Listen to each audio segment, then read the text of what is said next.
Kịch cổ trang xin chào quý vị. Giờ ta chỉ là tam cảnh đại kiếm sư.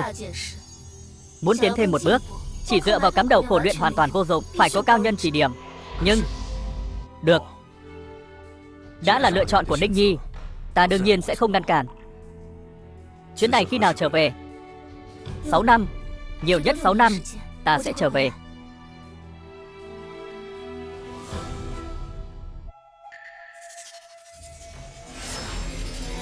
Thanh kiếm này là ta mới rèn gần đây. Hình dáng tuy hơi xấu, nhưng hơn ở chỗ kiên cố. Muội mang theo bên mình, nhất định có ích đấy. Ninh Nhi, nhắm mắt lại.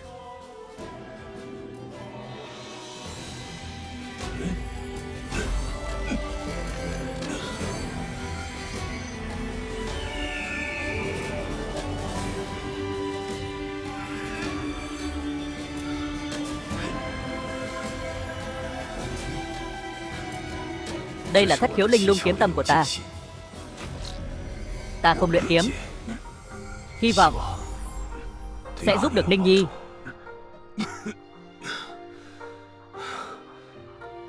Được rồi. Sao vậy? Ta đem tim của ta cho muội rồi.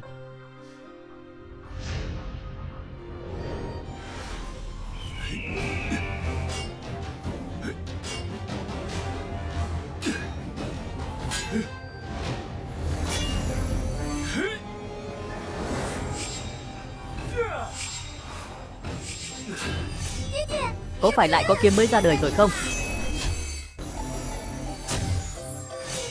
Con hình như cảm nhận được, nó rất thích con. Niệm Niệm, thanh kiếm này đã sinh ra linh tính. Con là tiên thiên kiếm thể, chúng tự nhiên thân cận với con. Vậy cha thì sao? Niệm Niệm đã lợi hại như vậy rồi, vậy cha chẳng phải càng lợi hại hơn sao? Cha chỉ là một thợ rèn bình thường thôi. Nương con mới lợi hại nhất. Nương, khi nào nương mới về? Niệm Niệm còn chưa gặp nương bao giờ. 6 năm rồi. Theo ước định, hôm nay nàng phải về rồi. Có ai không?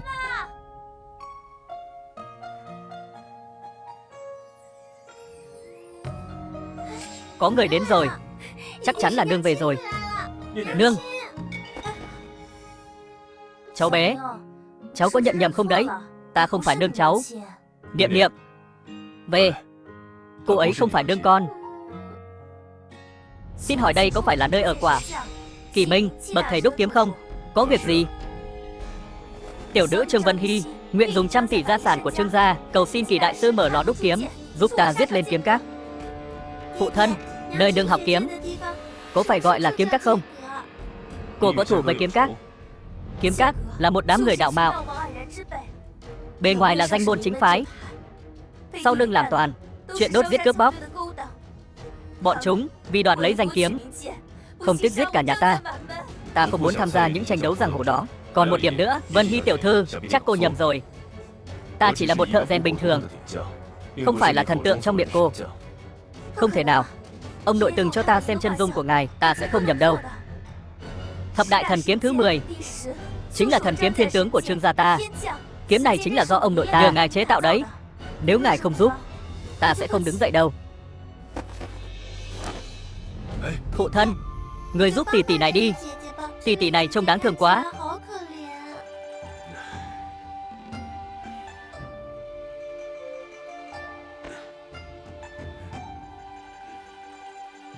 Cô cần ta làm gì?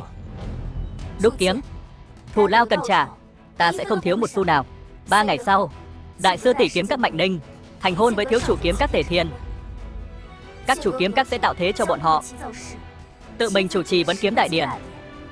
Ta muốn thừa cơ giết vào, vạch trần bộ mặt xấu xa của kiếm các Mạnh Ninh. Cô nói là Mạnh Ninh muốn thành hôn với thiếu chủ kiếm các. Kỳ đại sư, ngài quen Mạnh Ninh? Nữ tử này 6 năm trước gia nhập kiếm các, tại chỗ được các chủ kiếm các thu làm thân truyền. Chỉ mấy năm ngắn ngủi liền trở thành đại sư tỷ kiếm các. Giờ sắp thành hôn với thiếu chủ kiếm các, trở thành thiếu chủ mẫu kiếm các. Cái gì? Phụ thân, Mạnh Ninh không phải tên của nương sao? Tại sao nương lại muốn thành hôn với người khác? Cô nói thật chứ? Tất nhiên là thật rồi. Ban đầu ta định làm náo loạn hôn lễ của họ, giết một trận long trời lở đất. Nhưng ta không còn Trương gia thần kiếm, thực lực của ta giờ chỉ còn 1/10 với thực lực kiếm tôn lục cảnh của cô. Dù có thần kiếm trong tay, đi cũng chỉ uổng bạc. Hơn nữa, ta không còn tâm trí để rèn kiếm nữa rồi. Nếu Kỳ đại sư không muốn giúp, vậy ta không làm phiền nữa. Nhưng vũ khí vừa tay thì ta vẫn có.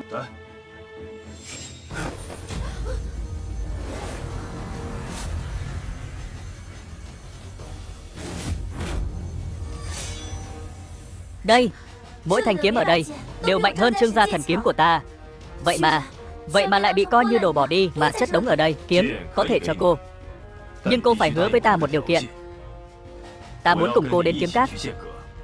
Kỳ đại sư, không cần vì ta mà đắc tội cả kiếm các. Không liên quan đến cô. Ta chỉ muốn đến hỏi cho rõ ràng. Phụ thân, chúng ta đi tìm đương thân sao? Đúng vậy.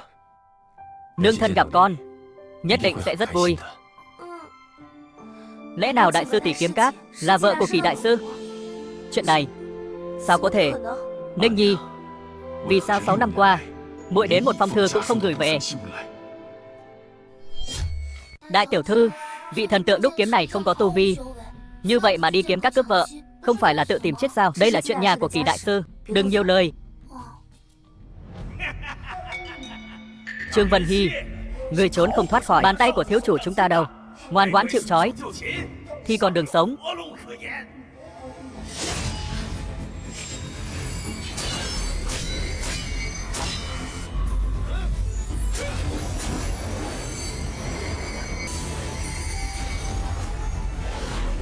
Không chịu nổi một kích. Điệp Điệp, có muốn luyện tay không?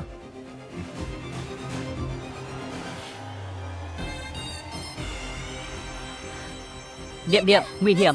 Vân Hy tỷ tỷ yên tâm, có ta ở đây, không ai có thể làm hại tỷ. Thằng nhãi danh từ đâu tới?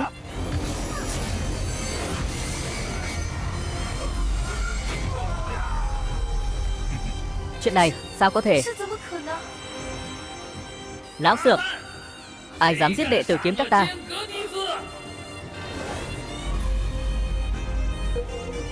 Hỏng rồi, là cường giả kiếm đạo thất cảnh, trưởng lão kiếm các vô cực kiếm vương. Kiếm vương thất cảnh rất lợi hại sao? Không địch lại đâu, tiểu thư. Vô cực kiếm vương không phải là người chúng ta có thể chống lại. Ở lại đây chỉ có đường chết. Tỷ tỷ, mọi người đi trước đi. Vân Hy tiểu thư, mọi người cứ đi trước đi. Ở lại còn phải để chúng ta phân thân chăm sóc. Được, chúng ta đi tìm viện binh ngay, cứu các người.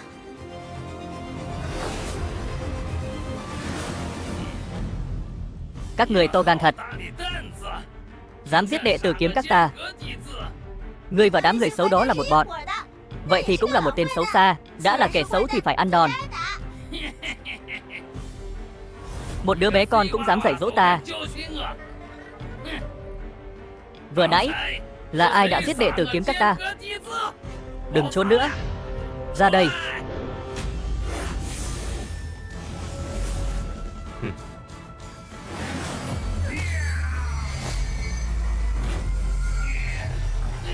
Cường giả cấp kiếm thánh. Chuyện này sao có thể?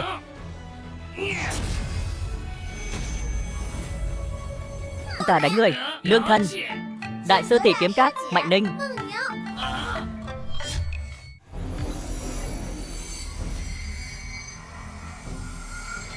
Tiểu cô nãi nãi, đây là kiếm các. Kiếm các ẩn mình trong hộ tông đại trận. Hộ tông đại trận 10 năm mở một lần, lần mở tiếp theo còn 4 năm nữa. Nếu không có các chủ cho phép, không ai có thể mở được. Thợ rèn kiếm Kỷ Minh dẫn con gái Kỷ Niệm đến kiếm các tìm vợ. Không tệ, Mạnh Ninh. 6 năm trước, mặc dù ngươi dựa vào việc hiến thần kiếm mà gia nhập kiếm các, nhưng ta không ngờ rằng sau khi gia nhập kiếm các, thiên phú kiếm đạo của ngươi lại tăng vọt, tu vi cũng tiến bộ vượt bậc. Vậy mà chỉ mất 6 năm đã trở thành kiếm đạo cường giả kiếm tôn lục cảnh. Đều là do sư tôn dạy dỗ tốt. Khải Bẩm kiếm thần, ngoài cửa có người tìm đại sư tỷ, nói là của đại sư tỷ. nói.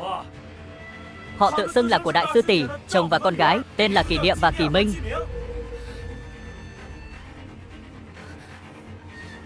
Sư tôn, chắc là người ái mộ ta. Không cần để ý, hồn lễ tiếp tục.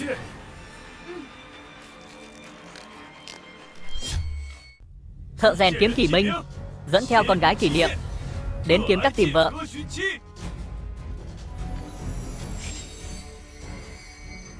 Chuyện gì thế này? Có phải các người không muốn cho đường ta ra ngoài? Không phải, họ đi tham gia vấn kiếm đại điển rồi. Chắc chắn là chính là Mạnh Ninh đại sư tỷ và hôn lễ của thiếu các chủ. Phụ thân, xem ta trẻ cái pháp trận rách nát này ra, cứu nương ra. Tiểu cô nãi nãi, không được đâu. Trên này có cấm chế, liên kết với cả ngọn kiếm sơn, trừ phi trẻ cả ngọn núi ra. Ngoài ra, còn có cách nào khác không? Có. Một là hiến dâng thần kiếm trong tay các ngươi. Năm đó Mạnh Ninh đại sư tỷ chính là hiến dâng một thanh thần kiếm, gia nhập kiếm các. Không được, Tiểu Kim là bạn của ta sẽ không giao ra đâu. Còn một cách nữa là kiếm thạch vấn đạo. Kiếm đạo khí tức trên kiếm ngân này rất mạnh. Đương nhiên rồi, đây là từ mấy ngàn năm nay các đời các chủ kiếm các chúng ta để lại.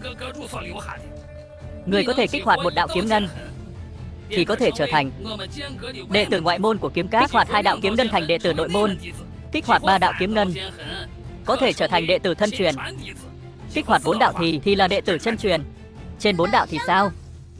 Kích hoạt 5 đạo là chuẩn đạo tử, 6 đạo là thánh tử. Nếu người kích hoạt 7 đạo thì là người kế nhiệm các chủ. Còn sau nữa thì sao?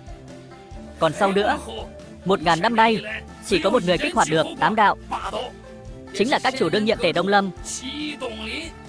Người biết các chủ chúng ta bây giờ là cảnh giới gì không? Cảnh giới thứ 9, kiếm thần cảnh, đệ nhất nhân Đông Châu hiện tại. Năm đó các chủ chúng ta kích hoạt 8 đạo kiếm ngân.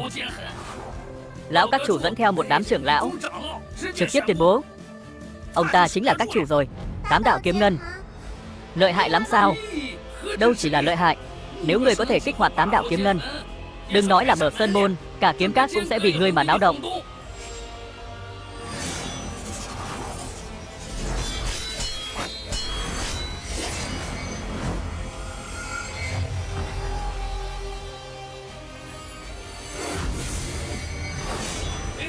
Tiểu cô nãi nãi, không phải chơi như vậy. Ngươi phải tĩnh tâm ngưng thần, dùng kiếm đạo cảm ngộ để kích hoạt kiếm thạch. Tiên thiên kiếm thể, vì kiếm mà sinh.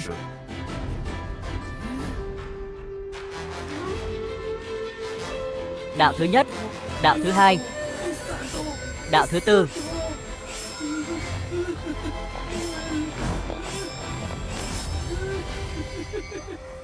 Trời ơi, đạo thứ 10.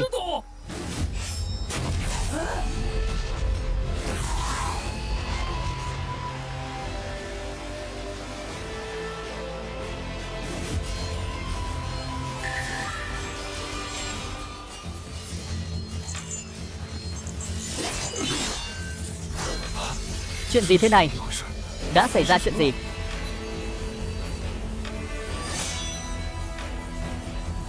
Lại có thể dẫn động 99 thanh thần kiếm đến chúc mừng. Chẳng lẽ cô ta là trong truyền thuyết tiên thiên kiếm thể? Chuyện gì vậy? Định tập kích sao? Không, đây là dị tượng khi thí kiếm thạch được kích hoạt 8 đạo tạo ra. Năm đó bản tọa kích hoạt thí kiếm thạch cũng có cảnh tượng này.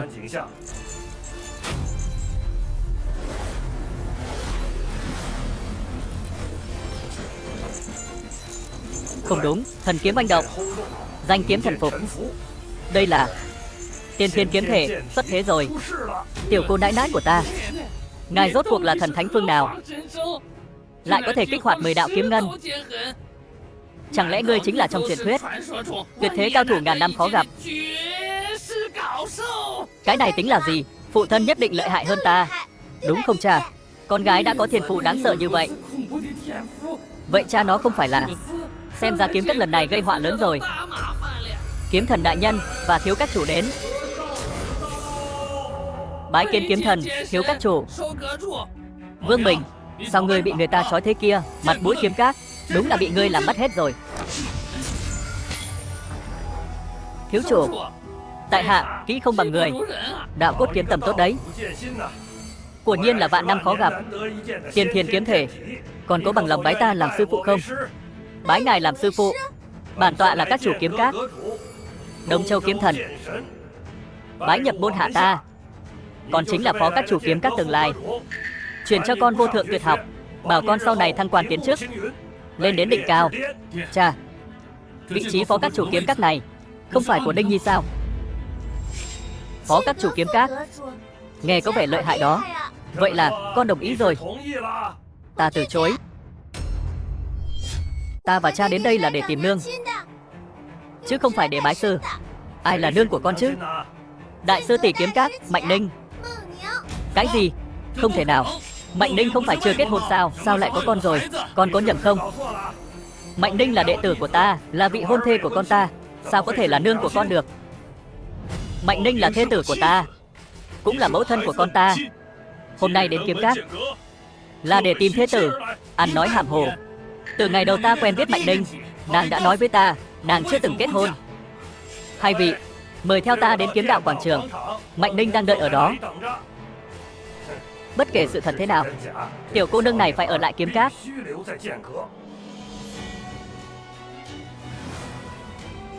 Ninh Nhi. Mạnh Ninh, cô xem hai vị này có phải là trợ phu và nữ nhi của cô không? Phụ thân, đây là nương sao? Đẹp quá. Phải, cô ấy là nương của con. Nương ôm. Đứng lại. Không được lại đây. Bẩm sư tôn, đệ tử chưa từng gặp hai người họ. Bọn họ cũng không liên quan gì đến con. Ninh Nhi, đây là Niệm Niệm đó. Con bé là cốt nhục của cô, con không nhận ra sao? Phụ thân, nương không cần chúng ta nữa sao? Sao lại thế được? Nương chỉ là lâu rồi không gặp con, nên có chút không nhận ra thôi. Ninh Nhi, nàng đã hứa với ta 6 năm sẽ về nhà. Giờ sao nàng vẫn chưa về? Con muốn gả cho người khác. Đừng có ăn nói lung tung. Ta chưa từng thành thân, làm gì có con cái. Ngược lại là ngươi dẫn theo con đến hủy hoại danh dự ta. Có ý gì? Ta hủy hoại danh dự cô? Con gái muốn gặp nương, ta đích thân dẫn con bé đi tìm người 6 năm. Mẫu thân thì bặt vô âm tín. Ta sai sao? Ngươi bớt trèo cao đi. Ta đã nói là ta không có con gái. Mau rời đi đi, nếu không đừng trách ta không khách khí. Cô, con gái có thiên phú kiếm đạo như vậy, ngươi hoàn toàn có thể dựa vào nó để có được vinh hoa phú quý. Sao phải dùng những thủ đoạn hạ lưu này để hủy hoại thanh bạch người khác? Đây là chuyện nhà ta, còn chưa đến lượt ngươi bình luận. Ngươi cái đồ rèn sắt thối tha, dám nói chuyện với ta như vậy? Ta không cho phép ngươi nói cha ta. Ngươi chỉ biết trốn sau lưng một đứa trẻ thôi sao?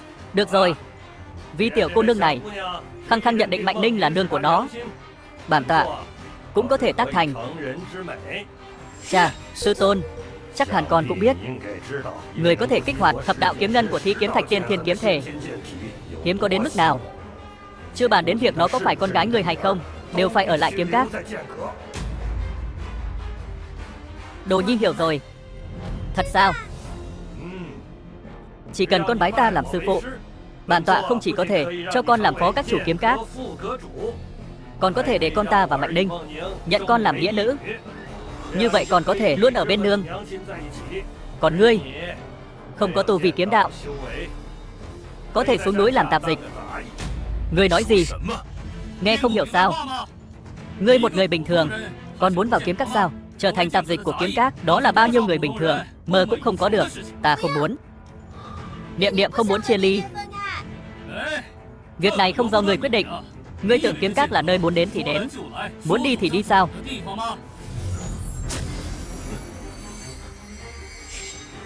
Không ngờ kiếm các danh tiếng lẫy lừng lại là hạng người đạo mạo như vậy.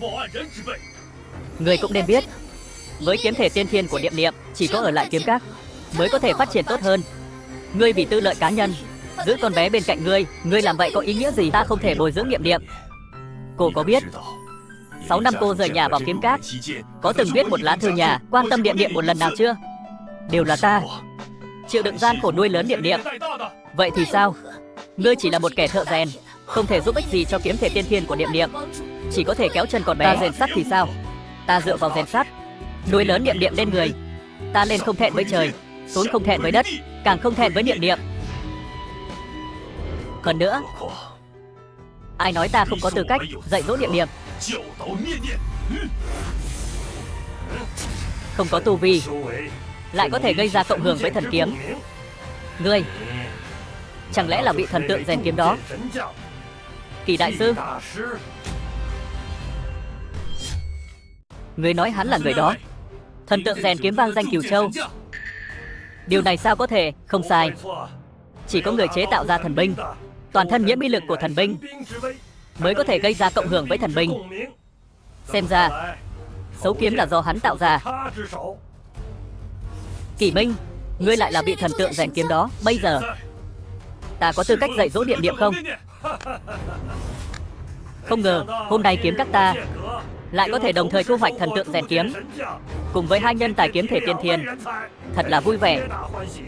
Đã các người không muốn vào kiếm các ta thì bản tọa nói rõ cho các người biết, hôm nay không ai đi được.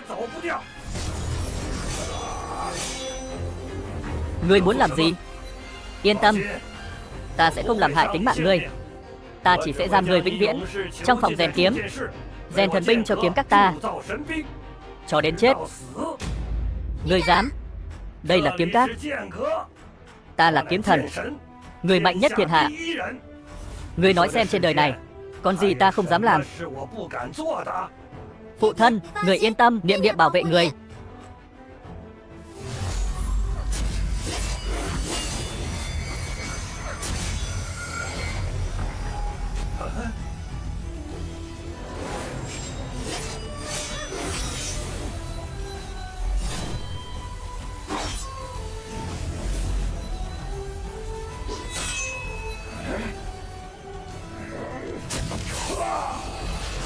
Càn khôn nghịch chuyển. Nếu là kiếm thể tiên thiên đã trưởng thành, ta còn để mất 3 phần. Nhưng bây giờ còn chưa tới lượt ngươi ở đây cản rỡ. Niệm niệm,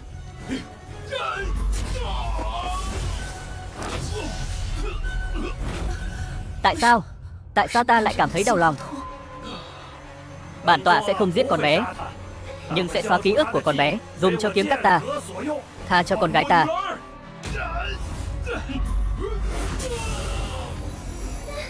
Cha, mẹ, cầu xin người cứu con. Niệm niệm cái gì cũng có thể đáp ứng các người. Xin các người đừng làm tổn thương con. Niệm niệm, đừng cầu xin họ. Sức trâu đòi lay cây, không biết sống chết.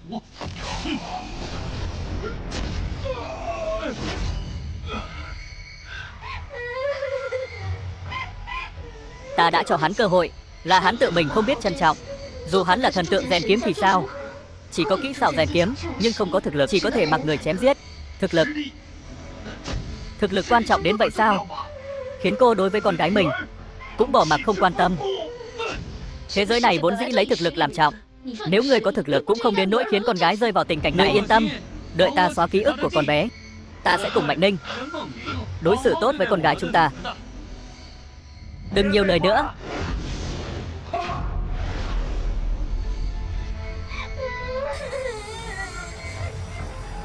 Các người đang tự tìm đường chết.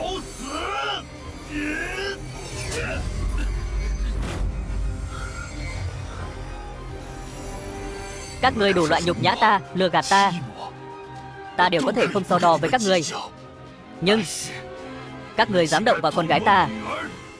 Kiếm đến.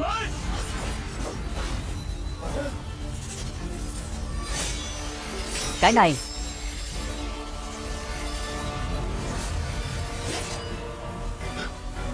kiếm phá càn khôn.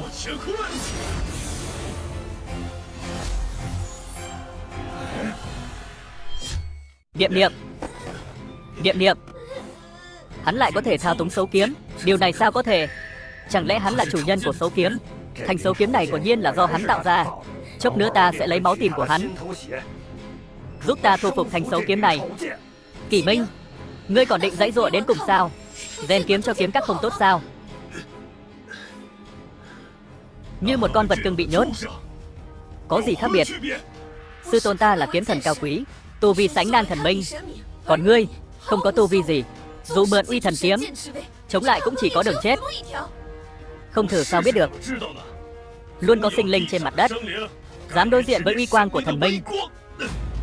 Không biết sống chết.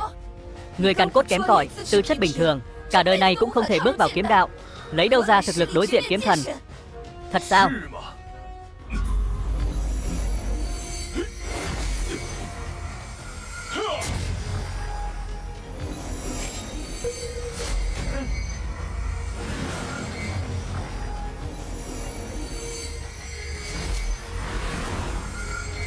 Hắn ta lại có thể kích hoạt kiếm thạch. Hơn nữa tốc độ sáng lên hình như còn nhanh hơn cả tiên thiên kiếm thể. Chỉ là làm màu thôi. Lại một tiên thiên kiếm thể nữa. Thử kiếm thạch lại nổ tung. Thiên phú của hắn lại còn mạnh hơn cả tiên thiên kiếm thể.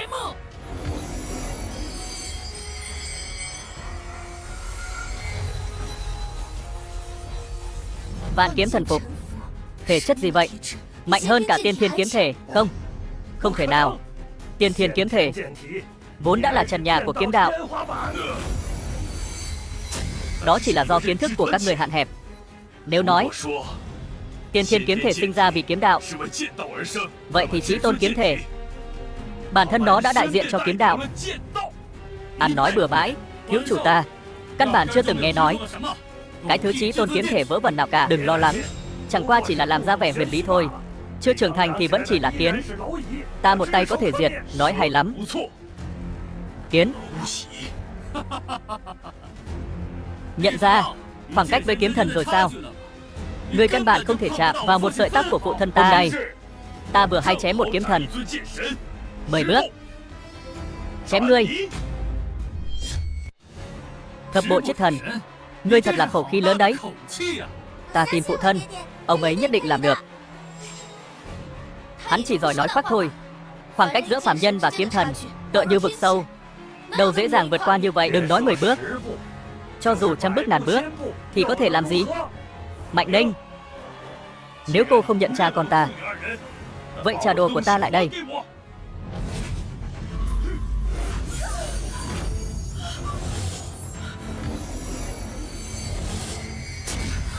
Ngươi đã làm gì ta? Tại sao cảnh giới của ta lại giảm xuống? Không có thất khiếu linh lung kiếm tâm. Cô chẳng qua chỉ là một người bình thường có tư chất tầm thường mà thôi. Tốt, tốt, tốt. Lại là thất khiếu linh lung kiếm tâm trong truyền thuyết. Ngươi rốt cuộc còn muốn mang đến cho ta bao nhiêu bất ngờ nữa? Là tự ngươi giao ra, hay là ta từ lồng ngực của ngươi moi ra? Ta đã nói rồi, trong 10 bước sẽ chém ngươi. Bây giờ là bước thứ nhất.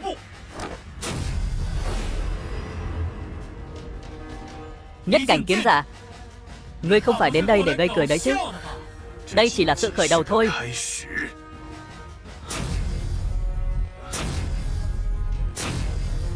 Thì ra hắn ta đã ẩn giấu thực lực. Vậy thì sao? Chỉ là tứ cảnh tông sư, kiếm cấp một bốc lớn. Kỷ Minh, ta khuyên ngươi đừng làm trò cười ở đây nữa. Chẳng phải sao? Với cái công phu mèo cào của ngươi, đừng nói là chống lại kiếm thần, ngay cả Tề Thiên thiếu chủ ngươi cũng không bằng. Thiếu chủ ta là thất cảnh kiếm vương. Giết ngươi dễ như giết cậu. Kiếm chủ đối với ta chỉ như kiến.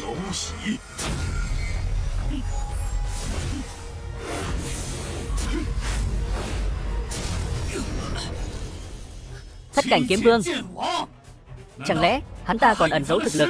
Không phải ẩn giấu thực lực, mà là vừa mới đột phá. Cảnh giới mà các ngươi khổ sở theo đuổi, trong mắt ta dễ như trở bàn tay. Ta đã đánh giá thấp ngươi rồi. Nhưng ngươi chỉ bằng kiếm vương cảnh mà đã dám sức sự ở đây. Ngươi có biết bản tọa là cửu cảnh kiếm thần không?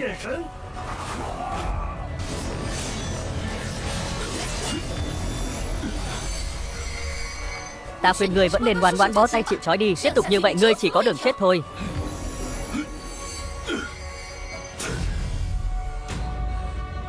Bát cảnh kiếm thánh, lẽ nào hắn vẫn chưa đột phá bình cảnh sao? Tuổi còn trẻ như vậy mà đã đạt đến bát cảnh kiếm thánh, cũng có chút bản lĩnh đấy. Nhưng thợ rèn nên ngoan ngoãn rèn sắt đi. Kiếm đạo không phải thứ người có thể chạm vào. Đánh sắt thì sao? Đúc kiếm 18 năm, kiếm đạo tàng trong tâm. Hôm nay chính là lúc ta thu hoạch đạo quả.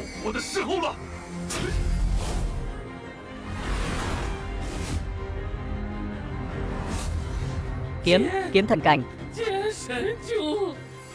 Chỉ 9 bước. Khí thế của hắn lại không thua gì kiếm thần đại nhân.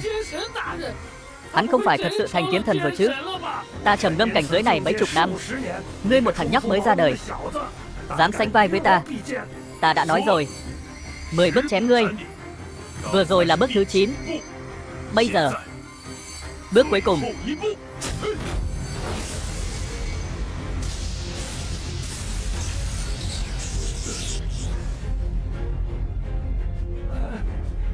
Trong truyền thuyết, không được thiên đạo cho phép tồn tại. Cảnh giới thứ 10, lục địa kiếm tiên.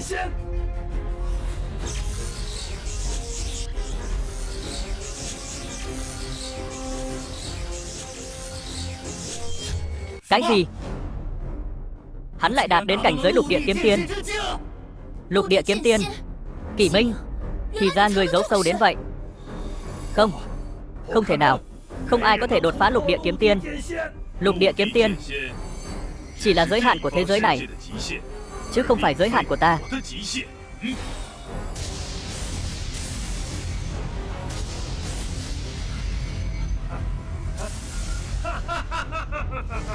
Đây là thiên địa lôi kiếp. Người xúc phạm thiên uy rồi. Hôm nay chắc chắn phải chết. Kỷ Minh, dù ngươi có kinh diễm đến đâu, 10 bước thành tiên thì sao chứ? Ngươi dám ra tay sao? Chỉ cần ngươi ra tay sẽ bị thiên địa lôi kiếp quanh thành cho bụi. Bây giờ ngươi tán đi tu vi, vẫn còn đường sống. Nếu không, hình thần câu diệt, bị thiên địa lôi kiếp khóa chặt. Cổ thật không thể tùy ý ra tay. Xem ra ngươi định bó tay chịu trói rồi sao? Nhưng bẻ gãy ngươi, một chiêu là đủ.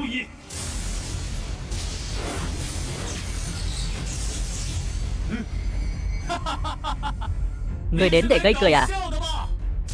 Chỉ bằng cái bố rách này còn vọng tưởng giết cha ta?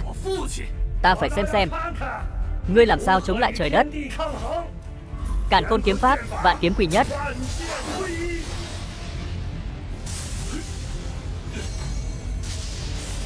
Phá thương chi chùy.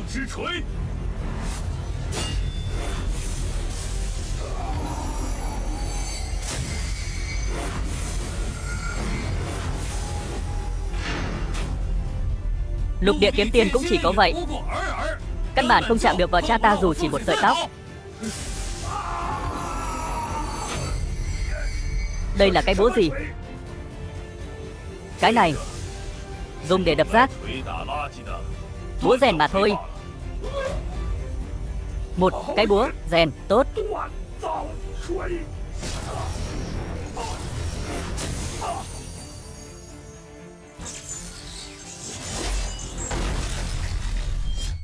Chà, đây chính là kiếm thần đó. Tung hoành Đông Châu mấy chục năm cao thủ tuyệt thế, ngay cả một chiêu của hắn cũng không đỡ được sao? Một chiêu chảm thần. Ngươi đã mạnh đến vậy rồi sao? Lại giết cha ta rồi.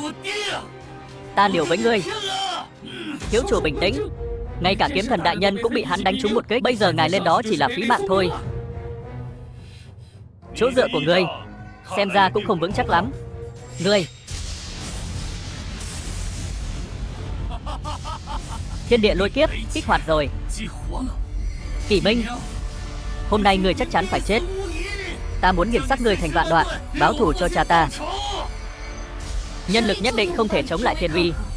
Kỷ Minh, ngươi có cố gắng đến đâu cũng chỉ là vô ích, không thể thay đổi cục diện. Thiên đạo giới này yếu ớt như vậy, ngay cả chút khí tức cũng không chịu nổi sao?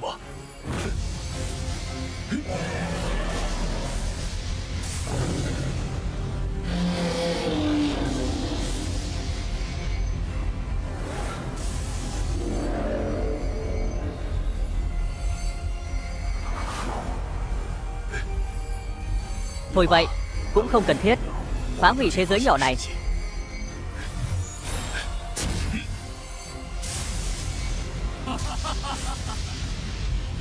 Cũng may lôi kiếp chỉ nhắm vào thằng nhóc đó. Nếu không, toàn bộ kiếm các đều sẽ bị hủy diệt. Kết thúc rồi. Cha, cha, cha, cha. Cha ơi, cha ở đâu?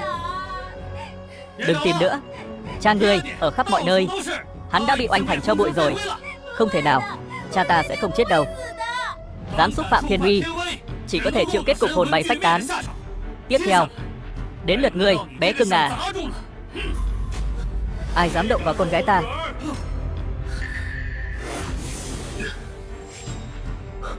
Niệm Niệm, ngươi lại sống sót trong thiên địa lôi kiếp. Ngươi đã sống sót như thế nào? Thiên địa lôi kiếp tượng trưng cho ý chí của thiên đạo, đủ để tiêu diệt mọi sinh linh. Ngươi đã sống sót như thế nào? Chỉ cần ta muốn, ngay cả thiên đạo giới này cũng không làm gì được ta. Đại lão tha mạng. Vừa rồi đều là chủ ý của cha ta, không liên quan gì đến ta cả. Hơn nữa vừa rồi ngươi giết cha ta rồi, thì không thể giết ta sao? Mạnh Ninh, đây là lựa chọn của cô. Kỷ Minh, ngươi chỉ biết ức hiếp kẻ yếu thôi sao? Khi ta chưa lộ thực lực, bọn họ trăm phương ngàn kế ức hiếp ta, trăm phương ngàn kế lăng nhục. Bọn họ chẳng phải cũng ức hiếp kẻ yếu sao? Nhưng kiếm thần đã chết dưới tay ngươi rồi. Ngươi còn muốn thế nào? Nhất định phải náo đến cá chết lưới rách sao? Ta vốn không có ý tranh đấu, không muốn dây dưa với các người nhiều, là các người quá đáng. Còn về cá chết lưới rách, các người chưa đủ khả năng. Không đúng, tu vi của hắn đang giảm mạnh. Ta hiểu rồi. Hắn đã tán hết tu vi của mình, mới sống sót qua thiên kiếp đó. Kỷ Minh, ta biết ngay mà, thằng nhóc ngươi làm sao có thể bình an vô sự. Ngươi cứ ngông cuồng đi. Chúng đệ tử kiếm các nghe lệnh ta, kết ngũ hành kiếm trận, vì các chủ báo thù. Kết trận.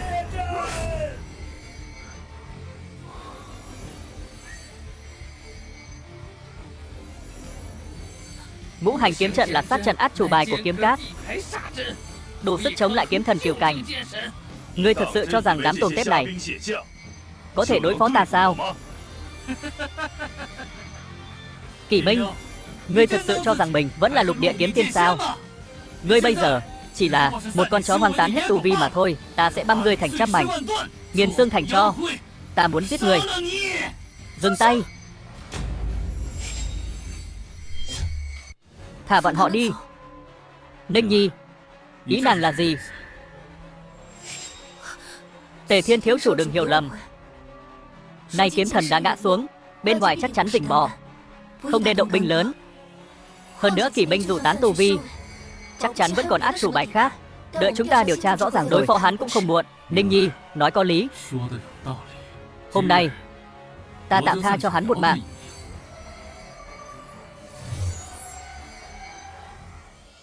Kỷ Minh, duyên phận giữa ngươi và ta đã hết, mau rời khỏi đây đi. Tình cảm bao nhiêu năm, nói tan là tan. Ngươi và ta vốn dĩ không phải người cùng một thế giới. Dù hôm nay ngươi có biểu hiện xuất sắc đến đâu, cũng chỉ là phù du thoáng qua. Ngươi và ta cuối cùng cũng đừng ai nấy đi. Huống hồ hôm nay ngươi giết kiếm thần, phạm phải tội lớn tày trời. Không giết ngươi đã là may mắn rồi. Cô không muốn giết ta, hay là không dám động thủ? Nói nhiều vô ích, đừng tiếp tục nữa. Nương thân, ngươi thật sự không cần con nữa sao? Ngươi là nương thân xấu xa, còn ghét người. Phụ thân, Niệm Niệm không muốn tìm nương thân nữa. Chúng ta về nhà có được không? Được. Niệm Niệm, phụ thân đưa con về nhà. Nếu hôm nay nàng tuyệt tình như vậy, vậy giữa ta và nàng cũng không có gì để nói. Ta Kỷ Minh không cần một người vợ bạc tình bạc nghĩa như vậy. Con gái ta Niệm Niệm cũng không cần một người mẫu thân bỏ chồng bỏ con. Hôm nay ta Kỷ Minh dùng kiếm khí làm bút, ở đây hưu thê. Từ hôm nay trở đi, núi cao đường xa, không gặp lại.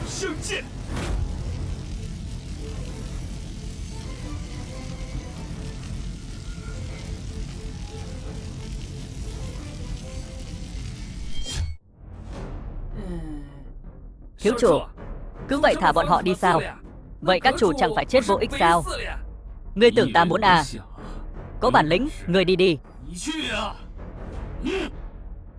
Nay phụ thân ta chiến tử, kiếm các tổn thất nghiêm trọng. Chiến lực Sơn Môn 10 còn 1, sơ sẩy một chút là họa diệt môn. Chúng ta phải cẩn thận xử lý. Truyền lệnh ta. Từ giờ phút này, kiếm môn bế quan, cấm bất kỳ ai vào trong. Vâng. Ngoài ra, ta muốn bế quan, liên hệ Tuyệt Thiên Tông, mời ra ta ra tay. Tuyệt Thiên Tông là tiên tông thượng giới trong truyền thuyết. Không sai. Tuyệt Thiên Tông sừng sững ở thượng giới, chỉ có người phi thăng các đời mới được gia nhập. Mà ra ta đảm nhiệm chức trưởng lão ở Tuyệt Thiên Tông. Nếu có thể cầu được một thanh tiên kiếm, ta có 10 phần nắm chắc có thể chém giết Kỳ Minh, báo thù cho phụ thân ta. Như vậy rất tốt. Ninh Nhi, từ giờ trở đi, nàng chính là các chủ phu nhân. Trong thời gian ta bế quan, kiếm các sẽ do nàng quản lý. Xin thiếu chủ yên tâm, Mạnh Ninh nhất định không phụ lòng.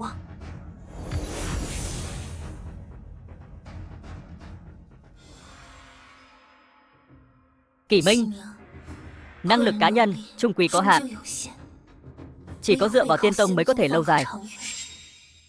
Đáng tiếc đạo lý này người vĩnh viễn sẽ không hiểu. Đại tiểu thư, chúng ta thật sự phải vì hai người ngoài mà không chuẩn bị gì xông lên kiếm các sao? Kiếm các và Trương gia vốn đã có mối thù không đội trời chung, giờ Kỳ đại sư lại vì ta mới bị kiếm các bắt đi. Ta sao có thể bỏ mặc hắn? Có lẽ kiếm các chưa chắc sẽ làm gì hắn. Kiếm các vì đoạt thần kiếm giết 10 mấy người nhà ta, sao có thể bỏ qua thợ rèn thần kiếm? Kỳ đại sư biết đâu bị tra tấn thành cái dạng gì rồi. Chúng ta phải nhanh chóng đi cứu hắn. Kỳ đại sư, Niệm Niệm, sao hai người lại ở đây? Vân Hy tỷ tỷ, không phải hai người bị trưởng lão kiếm các bắt đến kiếm các rồi sao? Đâu có. Hai người không gặp trưởng lão kiếm các sao? Vậy thì tốt quá. Là bọn ta đánh hắn một trận, hắn mới dẫn bọn ta đến kiếm các. Cái gì? Chuyện này sao có thể? Với phẩm tính của trưởng lão kiếm các Tề Đông Lâm, sao có thể để hai người bình an vô sự rời đi chứ? Tỷ nói cái lão thất phù đó, cha ta chém hắn một kiếm, hắn chết rồi. Khẩu khí thật lớn. Tề Đông Lâm là một đời kiếm thần, sao là người các ngươi có thể đối phó? Kỳ đại sư, Niệm Niệm, thấy hai người bình an vô sự, ta yên tâm rồi. Chỉ là ta còn có đại thủ chưa báo, nên xin phép đi trước. Dù có đi, cô cũng không báo được thù. Vân Hy tự biết thực lực của mình không bằng kiếm thần, nhưng mối thù máu biển của Trương gia không thể không báo. Dù ta có liều cái mạng này, cũng phải khiến chúng trả giá.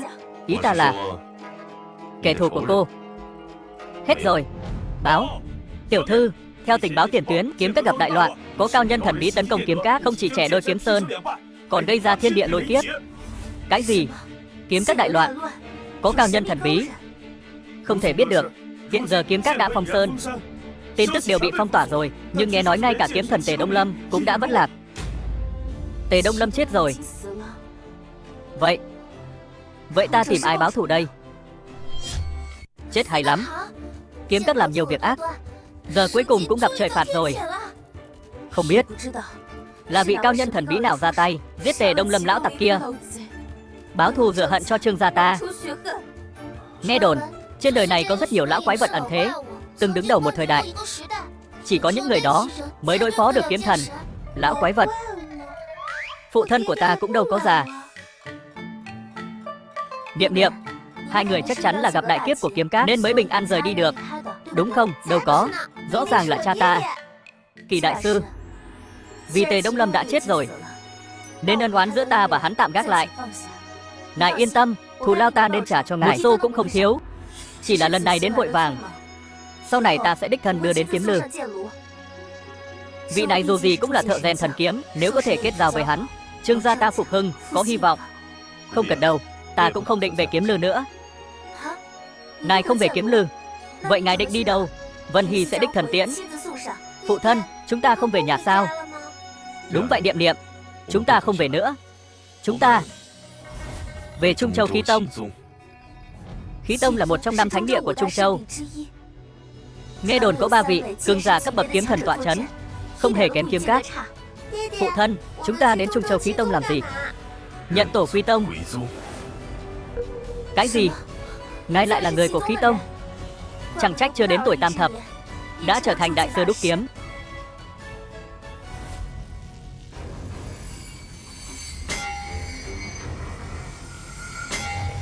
Tinh thần, uống miếng nước nghỉ ngơi đi. Ta không mệt.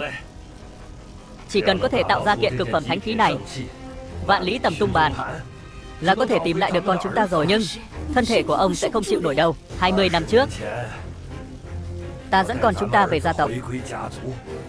Trên đường gặp phải 5 vị tuyệt thế cao thủ vây công.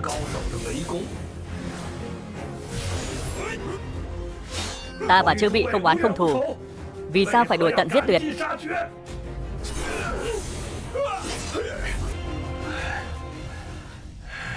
Tinh thần, đây không phải lỗi của ông đã cố hết sức rồi.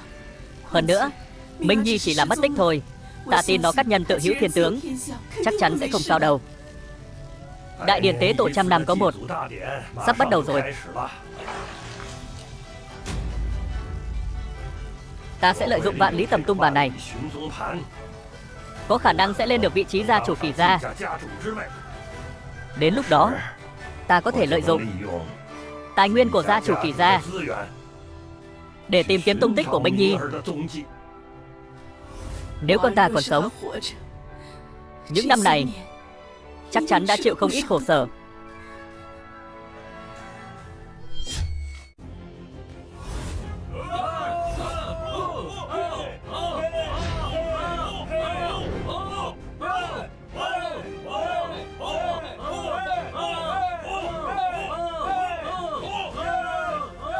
Hôm nay là đại điển tế tổ trăm năm có một của Kỳ gia. Ngoài tế điện tiên tổ, còn sẽ chọn ra gia chủ Kỳ gia đời tiếp theo. Vị trí gia chủ, người có năng lực thì được. Các vị có thể tiến cử, cũng có thể tự tiến cử. Ra mắt các vị tộc lão, Kỳ gia tử đệ Kỳ tinh thần dùng cực phẩm thánh khí vạn lý tầm tung bàn, xin mệnh chức gia chủ Kỳ gia. Cực phẩm thánh khí, gia tộc đã trăm năm chưa xuất hiện cực phẩm thánh khí rồi. Chẳng trách Kỳ tinh thần vẫn luôn bế quan. Hóa ra là đang lúc cực phẩm thánh khí. Kỳ tinh thần vốn là trưởng tử trong gia tộc, là thiên kiều chói mắt nhất của Kỳ gia. 20 năm trước đã đăng lâm cửu cảnh kiếm thần chi cảnh, nay lại tạo ra cực phẩm thánh khí. Nhìn khắp cả Kỳ gia, không ai sánh bằng hắn. Xem ra vị trí gia chủ Kỳ gia không ai khác ngoài Kỳ tinh thần. Tinh thần, ngươi quả nhiên không hổ là chân long thiên tử của Kỳ gia, lại tạo ra cực phẩm thánh khí. Lão phù xin tuyên bố, Kỳ tinh thần chính là gia chủ Kỳ gia đời tiếp theo. Chờ đã, ta cho rằng hắn căn bản không xứng đảm nhiệm gia chủ Kỳ gia. Lời này là sao? Hắn là một phế nhân chỉ còn một tay, có tư cách gì đảm nhiệm gia chủ Kỳ gia? Về phần kiện cực phẩm thánh khí này, chắc chắn cũng không phải do hắn tạo ra. Phải biết rằng tay là linh hồn thứ hai của thợ rèn, hắn chỉ còn một tay, làm sao có thể tạo ra cực phẩm thánh khí? Kỳ Thừa Phong, ngươi đừng có ở đây ăn nói lung tung. Kiện cực phẩm thánh khí này là tinh thần đã dành 20 năm, dùng hết tâm huyết để tạo ra. 20 năm thời gian, chỉ tạo ra một thứ rác rưởi như vậy. Kỳ Thừa Phong, đây chính là tâm huyết 20 năm của ta. Nó càng là hy vọng duy nhất để tìm lại con ta. Giờ ngươi lại hủy nó. Ngươi đây là tự tìm chết.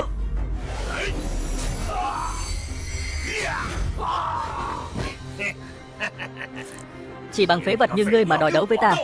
Ta chính là bát cảnh kiếm thánh, giết ngươi dễ như trở bàn tay. Đúng là phế vật, không chịu nổi một kích. Kỳ Thừa Phong, ngươi quá đáng lắm rồi. Ta liều mạng với ngươi. Cẩn thận, nếu hai người các người nhất quyết muốn chết, ta đây có thể thành toàn cho các người. Đủ rồi, đại điển tế tổ mà làm loạn, còn ra thể thống gì? Kỳ Thừa Phong cố ý phá hoại cực phẩm thánh khí là có ý gì? Tam trưởng lão, ngài đừng giận, ta chỉ là giúp gia tộc chúng ta dọn dẹp rác rưởi thôi. Người có thể lấy ra thánh khí tốt hơn, thánh khí phẩm chất cao hơn thì ta không có. Nhưng ta có một người có thể tùy ý tạo ra cực phẩm thánh khí. Thiên hạ xưa nay, người có thể tạo ra cực phẩm thánh khí đến trên đầu ngón tay. Hơn nữa ai cũng phải dốc hết sức. Ta thấy người đang lừa dối chúng ta. Người ta nói đến đây, ông ta tạo ra cực phẩm thánh khí dễ như ăn cơm uống nước vậy. Ngươi nói có phải là thợ rèn thần thánh? Kỳ Thừa Phong, vị ngươi nói có phải là người đã tạo ra nửa số trong thập đại thần binh bảng, có thể gọi là thợ rèn số 1, thợ rèn thần thánh? Đúng, chính là vị đại nhân này, thợ rèn thần thánh ẩn cư. Sao ngươi mời được? Trưởng lão không biết đó thôi. Vị đại nhân này khi vân du tứ hải, tình cờ bị ta gặp được. và mời đến phủ làm khách. Ta và vị đại nhân này nói chuyện rất hợp và có đủ tự tin. Mời ông ấy đến Kỳ gia chúng ta làm cung phục. Thật là quá tốt. Kỳ Thừa Phong, nếu chúng ta có thể nhận được sự chỉ điểm của thợ rèn thần thánh, trình độ luyện khí tổng thể của Kỳ gia chúng ta chắc chắn sẽ được nâng cao rất nhiều, thậm chí có thể trở thành Trung Châu, đứng đầu ngũ đại thánh địa đó.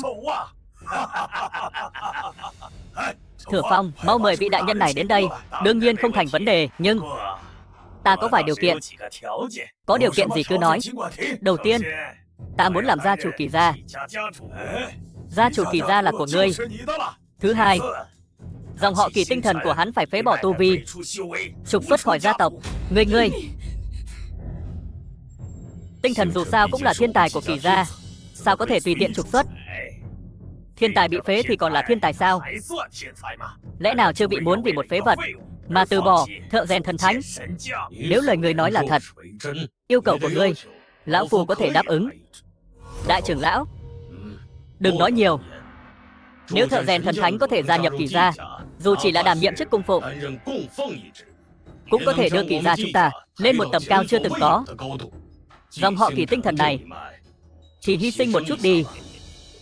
Quên nói cho người biết, năm xưa 5 tên sát thủ ám sát người cũng là ta sắp xếp. Chỉ là không ngờ chúng lại vô dụng như vậy, chỉ giết được con nhóc xúc sinh đó. Nhưng không sao, ngày vui của ngươi cũng sắp đến rồi. Tất cả là do ngươi làm. Kỳ tinh thần, hãy tận hưởng những giây phút cuối cùng của ngươi đi. Ta cẩn trọng vì Kỳ gia bao nhiêu năm như vậy, không ngờ lại bị tộc nhân hãm hại, bị gia tộc bỏ rơi.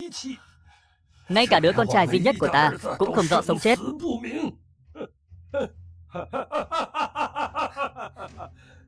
Thiên đạo ở đâu? Lan Ngữ, là ta có lỗi với bà, là ta không bảo vệ được con trai. Đủ rồi, nói nhảm gì đó. Người đâu? Bắt hắn lại. Xin hỏi đây có phải là Kỳ gia không?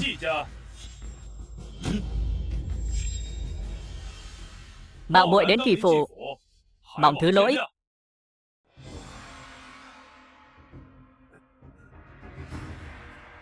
Các hạ chẳng lẽ là thợ rèn thần thánh nổi danh lừng lẫy?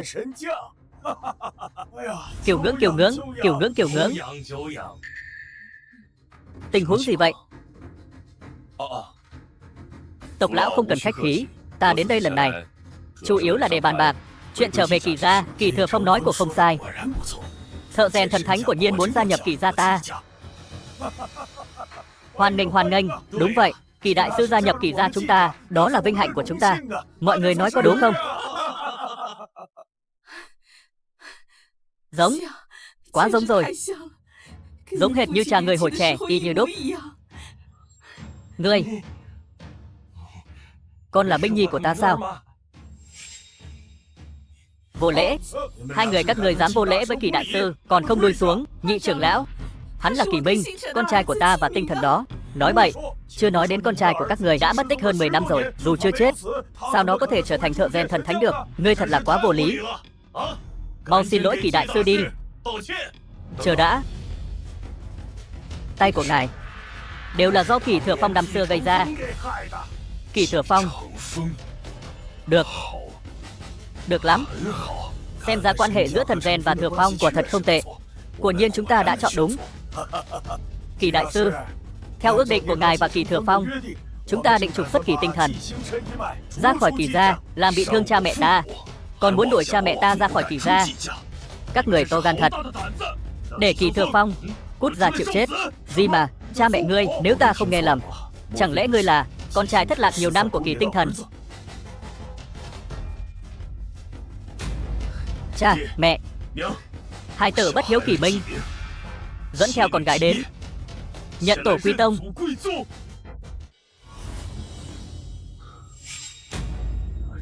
Thật sự là Minh Nhi.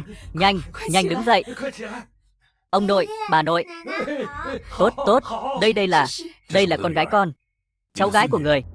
Niệm, cháu gái, cháu ngoan, để bà nội xem nào. Về là tốt rồi. 20 năm rồi. 20 năm rồi. Thợ rèn thần thoại, Hóa ra là con trai của Kỳ Tinh Thần. Vậy tại sao lại trục xuất Kỳ Tinh Thần ra khỏi gia tộc? Hoặc là Kỳ Thừa Phong không biết mối quan hệ này, chỉ muốn mượn ai hùng. Lần này có trò hay để xem rồi. Hiểu lầm mà. Chúng ta không biết Kỳ Tinh Thần là cha mẹ của ngài. Tất cả đều là lời nói của Kỳ Thừa Phong, đúng không? Đều là Kỳ Thừa Phong. Kỳ Thừa Phong đâu? Kỳ Thừa Phong cút ra gặp ta. Đại trưởng lão gọi ta đến cấp như vậy là muốn tuyên bố vị trí gia chủ sao? Đồ hỗn trướng, dám đuổi cha mẹ của thợ rèn thần ra khỏi gia tộc. Ngươi to gan thật. Sai rồi. Hắn Kỳ Tinh Thần làm sao có thể là cha mẹ của thợ rèn thần được? Thể nào là giả được? Nhìn xem, thợ rèn thần chính là con trai thất lạc nhiều năm của họ, Kỳ Minh. Cái gì? Kỳ Minh? Sai rồi, chắc chắn là sai rồi. Hắn chỉ là giả mạo. Thợ rèn thần tới.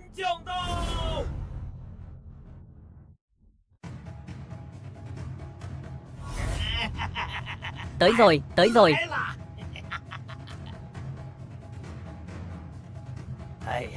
Kỳ lão, sao ngài lại đích thân đến đây? Thật sự khiến chúng ta rạng rỡ. Chuyện gì đang xảy ra vậy? Sao lại có hai thợ rèn thần? Còn có thể làm sao nữa? Chắc chắn có một người là giả. Ba vị tộc lão, vị này chính là thợ rèn thần danh chính ngôn thuận, Kỳ lão. Còn về Kỳ Minh, chỉ là kẻ bạo danh. Cha ta không phải là kẻ lừa đảo, ông ấy là thợ rèn thần. Còn dám cãi? Người đâu? Bắt hắn lại, xem ai dám động vào Minh Nhi của ta. Ngươi là phế vật mà còn dám phản kháng. Đủ rồi, muốn chứng minh ai là thợ rèn thần, cứ so tài một trận là được mà. Đúng, so. Kỳ lão, ngài xem. Không sao, lão phu không sợ bất cứ ai. Vị thợ rèn thần kia thần bí khó lường, chắc chắn là cao nhân ẩn thế. Sao có thể là thằng nhóc này? Kỳ Minh, ngươi có dám so tài không? Để ta. Ngươi là phế vật mà cũng dám làm trò cười sao? Kỳ Tinh Thần, ta đã nghe nói về ngươi, từng là thiên tài rèn kiếm mới nổi. Nếu ngươi dùng toàn lực mà tiếp tục trưởng thành, chưa chắc đã không đạt đến cảnh giới của lão phu. Nhưng tiếc là ngươi đã bị phế một cánh tay, rốt cuộc là không có tiền đồ. Ngươi không phải là đối thủ của ta. Lùi xuống đi. Ta nói cho các người biết, hôm nay ai dám động vào Minh Nhi của ta thì cứ vượt qua ta trước đã. Không biết điều. Đã như vậy, vậy lão phu sẽ thành toàn cho ngươi. Nếu ngươi thua, lão phu sẽ lấy cánh tay còn lại của ngươi. Được, không cần đến ông đội ra tay. Niệm Niệm ra tay là đủ rồi. Một con nhóc miệng còn hôi sữa mà cũng dám lớn tiếng.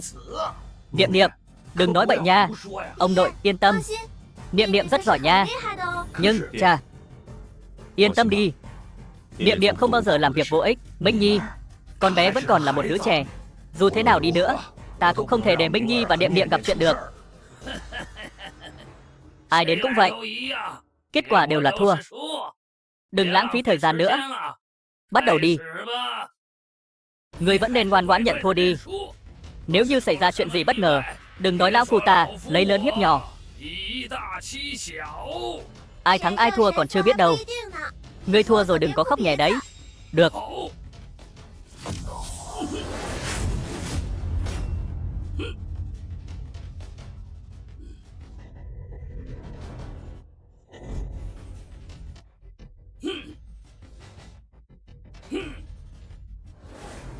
Kỳ lão của không hổ danh là thần tượng rèn kiếm.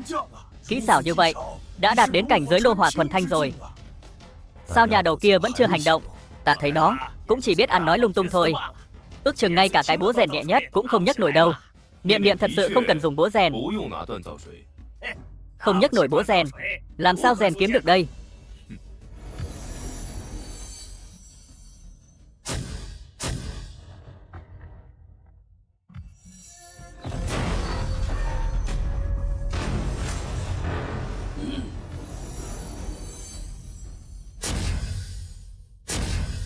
Dùng niệm điều khiển khí, chuyện này sao có thể chứ? Lão phu chưa từng thấy phương pháp rèn kiếm như vậy. Minh Nhi, Niệm Niệm đó. Cha, Niệm Niệm là tiên thiên kiếm thể, cho nên có thể thân cận với thiên hạ vạn binh. Ta hiểu rồi. Xem ra mạch của chúng ta sắp xuất hiện một vị thiên kiêu rồi.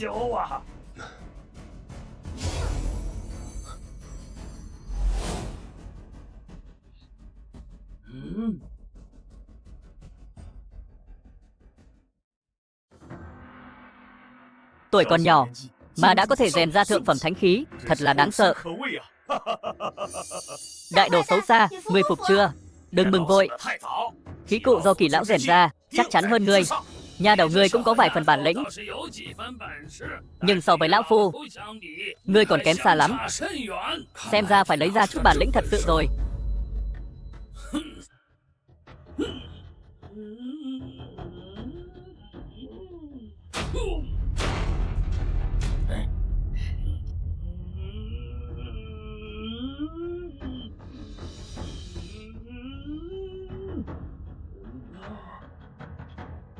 Binh khí hóa linh, chẳng lẽ là thần kiếm sao?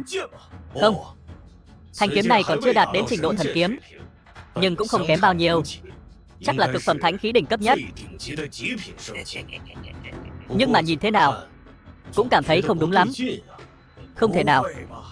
Kỳ lão là thần tượng rèn kiếm, tự có phương pháp rèn kiếm độc đáo của ông ấy, đâu phải là thứ mà ngươi và ta có thể nhìn thấu.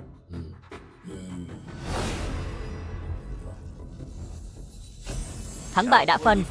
Kỳ tinh thần, ngươi còn gì để giải thích không? Là chúng ta thua rồi. Theo ước định, mạch của ngươi sẽ bị trục xuất khỏi Kỳ gia. Ngươi tự rời đi đi. Khoan đã, không thể để hắn cứ thế rời đi được. Vừa rồi Kỳ lão đã lập lời thề, kẻ thua phải để lại một cánh tay. Người đâu, phế cho ta một tay của nó. Trương gia Trương Vân Hy đến Khí Tông bái phòng thần tượng rèn kiếm.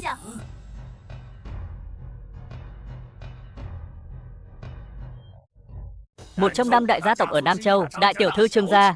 Nghe đồn Nam Châu có 5 đại gia tộc, vì có được thần kiếm do thần tượng rèn kiếm ban tặng, từ đó xưng bá Nam Châu. Mà Trương gia chính là một trong số đó. Chẳng phải nói cô ta đã gặp thần tượng rèn kiếm thật sự rồi sao? Trương tiểu thư chắc hẳn nên quen biết thần tượng rèn kiếm chứ? Đương nhiên rồi, Kỳ đại sư có ân với ta. Vân Hy lần này đến là để cảm tạ đặc biệt. Vậy cô xem hai người họ, ai mới là thần tượng rèn kiếm? Là ngươi.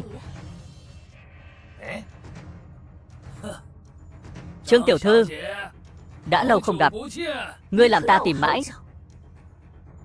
Xem ra Kỳ lão là thần tượng rèn kiếm thật sự. Kỳ Minh, chứng cứ rành rành, còn không mau bó tay chịu trói. Ngươi không đợi cô ta nói hết lời sao? Còn gì để nói nữa? Trương tiểu thư đã xác nhận rồi, Kỳ lão mới là thần tượng rèn kiếm. Người đâu, bắt tên lừa đảo giả danh lừa bịp này cho ta. Đợi đã, Trương tiểu thư, còn vấn đề gì sao? Người này tuy kỹ nghệ rèn kiếm cao siêu, nhưng không phải thần tượng rèn kiếm thật sự.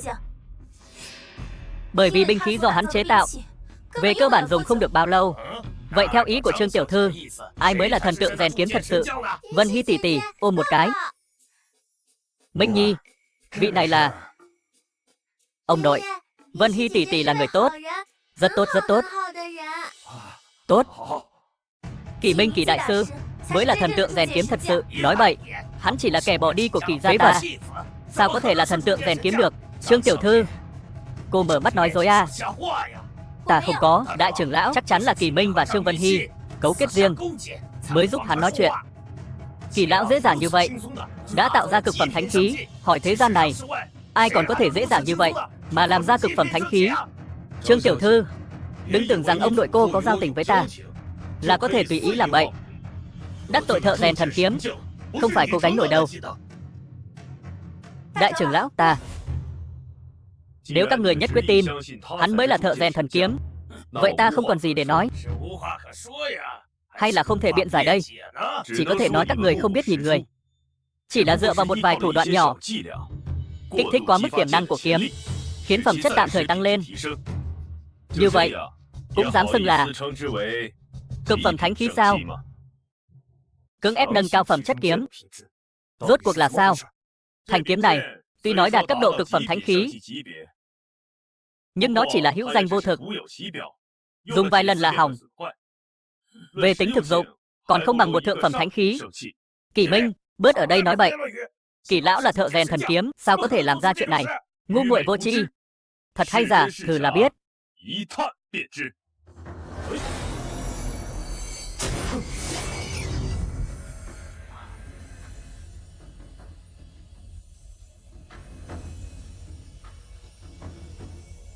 Quả nhiên có vấn đề.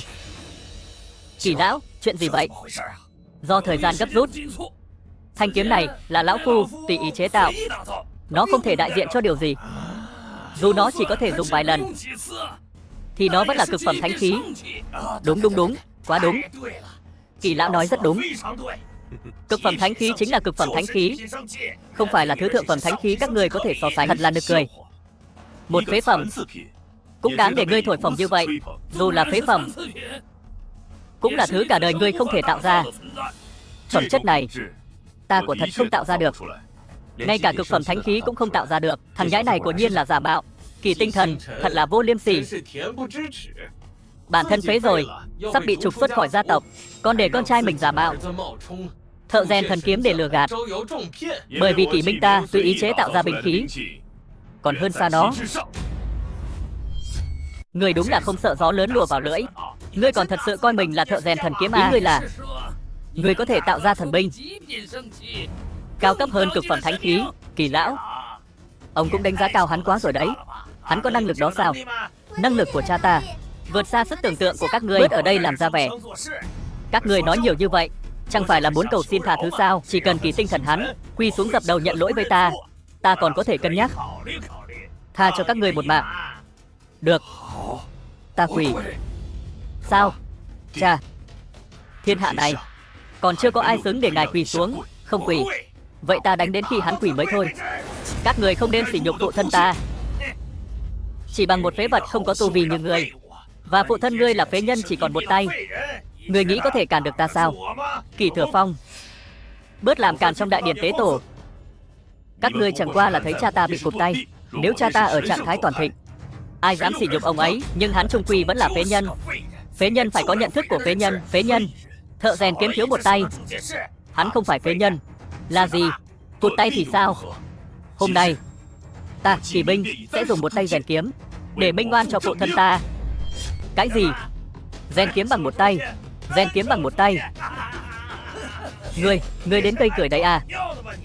Kỳ Minh, con gái ngươi dốc toàn lực, còn không phải đối thủ của Kỳ lão. Chỉ bằng một tay của ngươi, làm sao thắng được Kỳ lão? Minh Nhi, không được. Con từ nhỏ đã lưu lạc bên ngoài, chỉ học qua thuật rèn kiếm cơ bản nhất, làm sao con thắng được hắn? Huống chi còn chỉ dùng một tay. Ông nội yên tâm, thuật rèn kiếm của Điệm Điệm là do cha dạy, cha nhất định sẽ lợi hại hơn Điệm Điệm. Rèn kiếm không phải chỉ nói suông, đơn giản vậy sao? Còn cần có đủ thực lực để chống đỡ. Người không có tu vi còn phế hơn cả cha ngươi. Ngươi lấy gì để rèn kiếm? Đừng nói là ngươi không rèn được kiếm, dù ngươi có rèn thành, ngươi cũng không bằng 1/10 của Kỳ lão. Ai nói không có tu vi thì không rèn được kiếm? Hôm nay ta không chỉ rèn kiếm, mà còn rèn thần kiếm. Rèn thần kiếm? Ngươi không sợ nổ banh xác à? Minh Nhi, những lời này không thể nói lung tung đâu. Thiên hạ này chỉ có thần tượng rèn kiếm mới có thể rèn thành thần kiếm. Cha, yên tâm đi, còn có nắm chắc. Con lại được xem cha rèn thần kiếm rồi. Tốt, vậy ta cho ngươi một cơ hội. Nếu ngươi không rèn được thần kiếm, hôm nay ta sẽ chặt đứt hai tay ngươi. Nếu ta rèn được thì sao? Nếu ngươi có thể rèn được thần kiếm, lão phu ta nguyện tự chặt một tay. Từ nay về sau không rèn kiếm nữa. Nhất ngôn vi định. Kỷ Minh, ngươi chắc chắn muốn rèn thần kiếm chứ? Đây là búa rèn cao cấp nhất của khí tông, ngươi có thể tùy ý sử dụng. Tam trưởng lão, búa ở đây ít nhất cũng nặng ngàn cân. Một tên phế vật tay trói gà không chặt như hắn, sợ là cái nhẹ nhất cũng không nhấc nổi. Vừa nãy hắn còn khoác lác, nói muốn một tay rèn kiếm, chẳng qua là làm trò lỗ bịch thôi. Đa tạ hảo ý của Tam trưởng lão. Kỳ Minh tùy tiện dùng một cái là được.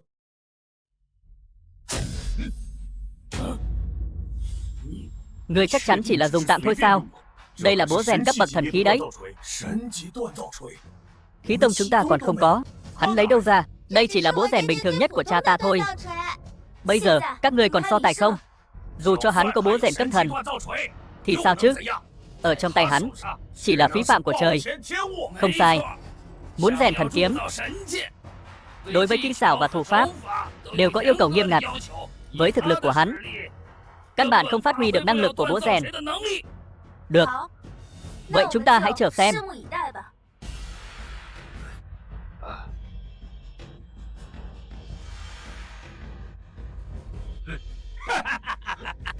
Quả nhiên là làm trò lỗ bịch. Thực lực này, ngay cả tạp dịch đệ tử của Kỷ gia chúng ta cũng không bằng.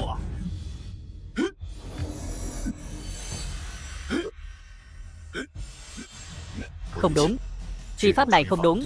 Tam trưởng lão, đây không phải là thuật rèn kiếm cơ bản nhất sao? Có gì không đúng chứ? Không đúng, đây là Kỷ gia chúng ta, thần cấp rèn kiếm thuật tổ truyền, Thiên Hoang Tam Thập Lục Chỉ.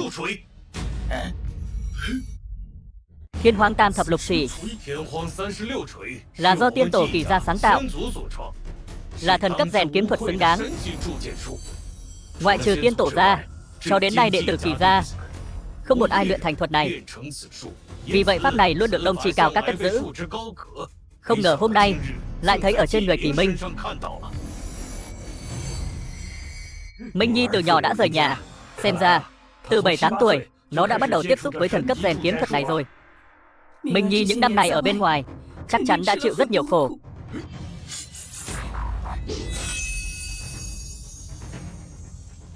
Nói không chừng Kỷ Minh thật sự có thể rèn thành một thanh thần kiếm. Không có tù vì chống đỡ, căn bản không thể đem tạp chất trong kiếm phôi luyện hóa hết. Đừng nói là nhất bộ thành khí, dù cho hắn may mắn thành công thì cũng chỉ là một kiện tàn khí. Quả nhiên là một kiện tàn khí.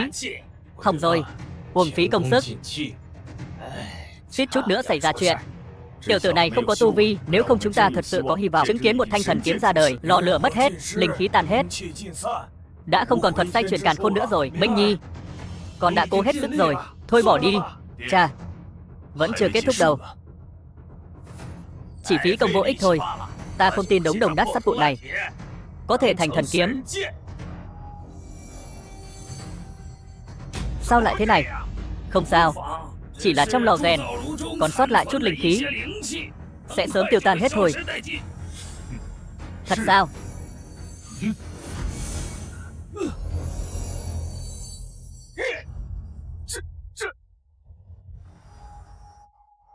Thành rồi.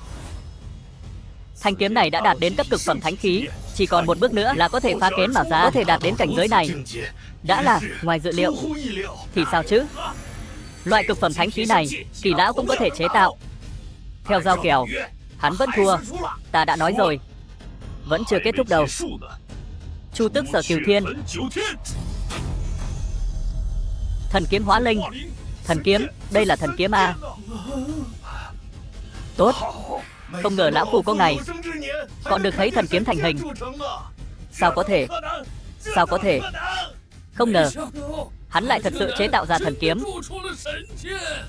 Bạch hổ khiếu thương khung. Đây lại là một luồng thiên địa dị tượng, đã đạt đến trình độ thần kiếm trung đẳng. Chẳng lẽ hắn mới là thần tượng đúc kiếm thật sự? Huyền Vũ Định Giang Sơn, chưa từng thấy nhiều dị tượng như vậy. Sợ rằng đã ngàn năm nay cõi này chưa từng xuất hiện thần kiếm thượng phẩm. Thành Long Đẳng Tứ Hải,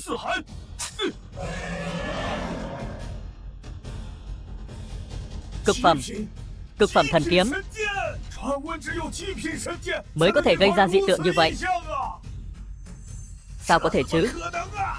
Thật không hổ là cha ta. Kỳ đại sư quả nhiên là thần tượng đúc kiếm. Minh Nhi, bao năm không gặp, con đã mạnh đến mức này rồi sao? Hôm nay ta sẽ cho các người thấy thế nào mới là đúc kiếm thật sự. Kỳ Lân, trấn Trung Châu. Hậu sinh khả úy, hậu sinh khả úy à? Chẳng lẽ đây là ngũ hành tiên kiếm trong truyền thuyết, có thể chẻ đôi thiên địa bích lũy?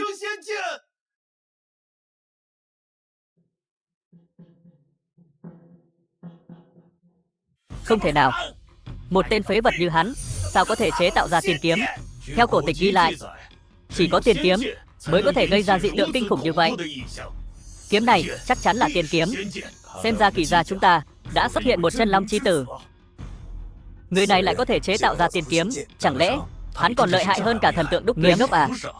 Kỹ xảo đúc kiếm của thần tượng đúc kiếm có thể xưng là thiên hạ đệ nhất, thế gian không ai sánh bằng. Vậy chẳng phải nói Kỷ Minh mới là thần tượng đúc kiếm thật sự, còn Kỷ lão thật sự là giả mạo.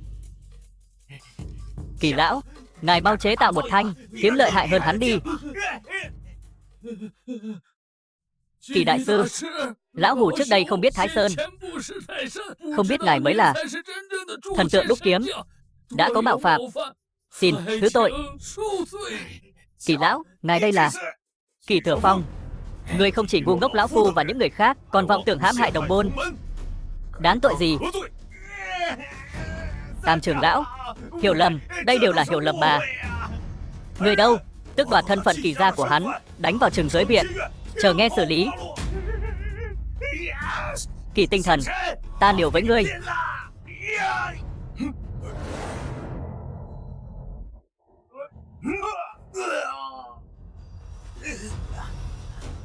Tộc lão, đừng mà. Con biết sai rồi, con không dám nữa đâu. Thả ta ra, thả ta ra. Kỳ Minh, Kỳ đại sư, tên lừa đảo này, ngài thấy xử lý thế nào? Ngài thấy sao? Con trai, chúng ta không có thủ oán gì với hắn. Huống chi, hắn cũng bị Kỳ Thừa Phong mê hoặc. Hay là bỏ qua đi. Được. Mọi việc đều nghe theo ngài. Ta trước đây muốn đẩy ngươi vào chỗ chết, không ngờ ngươi không chấp nhận chuyện cũ. Tấm lòng này thật khiến lão hủ tự cảm thấy hổ thẹn. Ta chấp nhận thua cuộc. Hôm nay ta ở đây tự đoạn một cánh tay. Từ nay về sau không đúc kiếm nữa.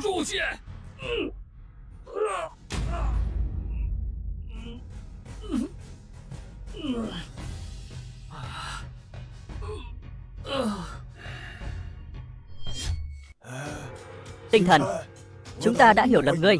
Hôm nay cái đại điển tế tổ này, ngươi thấy có nên tiếp tục không? Hay là do mạch của các ngươi chủ trì? Đúng, trước đây đều là hiểu lầm. Về chuyện Kỳ Minh ngươi vừa nói, nhận tổ quy tông, chúng ta đã bàn rồi, đều đồng ý cả. Đúng. Trưởng lão, ta nghe theo ý kiến của con trai ta. Ta tuy là cha nó, nhưng ta không thể ép nó. Kỳ Minh, ngươi xem, các ngươi trước đây liên hợp Kỳ Thừa Phong, khi dễ cha ta, đâu có nghĩ đến những điều này. Hiểu lầm thôi mà. Chỉ cần ngươi chịu quay về tông tộc, ngươi chính là gia chủ kế nhiệm của Kỳ gia. Còn cha ngươi thì là vị trưởng lão thứ tư lần này trở về. Ta vốn dĩ mang theo niệm về nhận tổ quy tông. Vậy thì tốt quá rồi. Nhưng nhìn Kỳ gia hủ bại này, ta nghĩ cũng không cần thiết nữa. Kỳ Minh, ngươi phải suy nghĩ kỹ. Lời đã đến đây, xin cáo từ trước. Tinh Thần, ngươi không thể đi mà. Ngươi là thiên tài đúc kiếm của Kỳ gia ta, mà con trai ngươi càng là thần tượng đúc kiếm. Nếu các ngươi đi, Kỳ gia ta làm sao mà phát dương quang đại được? Ta tôn trọng ý kiến của con trai ta. Huống chi những việc Kỳ gia làm hôm nay cũng thật khiến người ta lạnh lòng. Tinh Thần, đừng đi mà. Tinh Thần,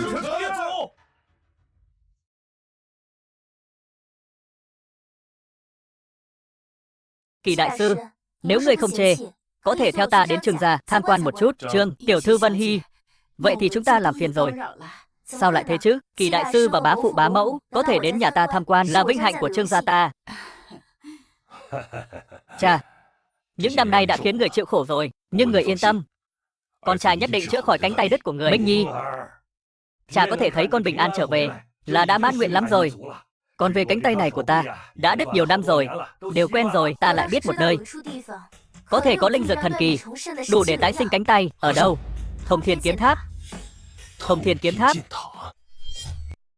đó là một phúc địa thần bí nằm ở Dương Chiêm Châu phía nam. Tương truyền 10 năm trước, có một tòa thần tháp từ trên trời rơi xuống, tỏa ra tiên khí mạnh mẽ. Dưới sự bồi dưỡng của nó, đã thai nghén ra tiên thảo cực phẩm Thất Diệp Kiếm Thảo. Truyền thuyết nói rằng dùng nó có thể nâng cao tu vi kiếm đạo ở mức độ lớn, còn có công hiệu thần kỳ, giúp cánh tay đứt tái sinh. Làm sao có được? Chỉ cần thông qua khảo hạch của Thông Thiên Kiếm Tháp thì có thể có được. Sự việc không nên chậm trễ, chúng ta lập tức xuất phát. Cha, mẹ, mọi người yên tâm, con trai nhất định đi nhanh về nhanh. Minh Nhi, cẩn thận an toàn. Niệm, Minh Nhi, chăm sóc tốt cho cháu gái nhỏ của ta. Tề gia tử tôn Tề Thiên nguyện hiến dâng 100 năm tuổi thọ, đả thông thông đạo hai giới. Ân cầu Tề gia lão tổ hạ phàm.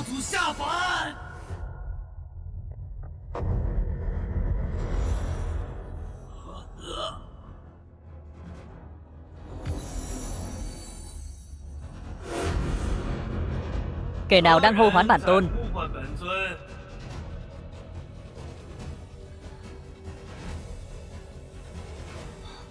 Tề gia tử tôn, Tề Thiên, ân thỉnh lão tổ xuất thủ, báo thù cho phụ thân ta. Báo thù? Nhi tử Đông Lâm của ta sao rồi lão tổ? Có điều không biết, phụ thân ta chết thảm trong tay một phàm nhân, đến cả xương cốt cũng không còn. Thế tục giới này lại có người dám giết con cháu ta. Đây là ép ta hủy diệt giới này. Mở ra thông đạo hai giới vẫn cần một chút thời gian. Thanh kiếm này còn sót lại một tia tiên lực của bản tọa, đủ để nâng tu vi của các ngươi lên kiều cảnh. Các ngươi hãy cầm tiên kiếm của bản tọa báo thù cho con ta trước. Đa tạ lão tổ.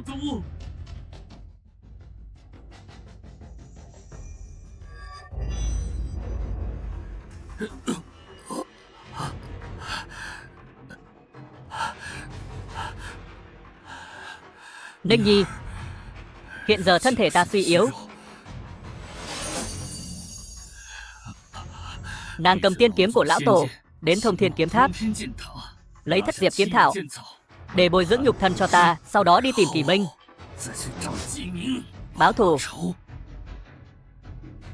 Kỳ Minh, lần này ngươi thật sự gây ra đại họa rồi.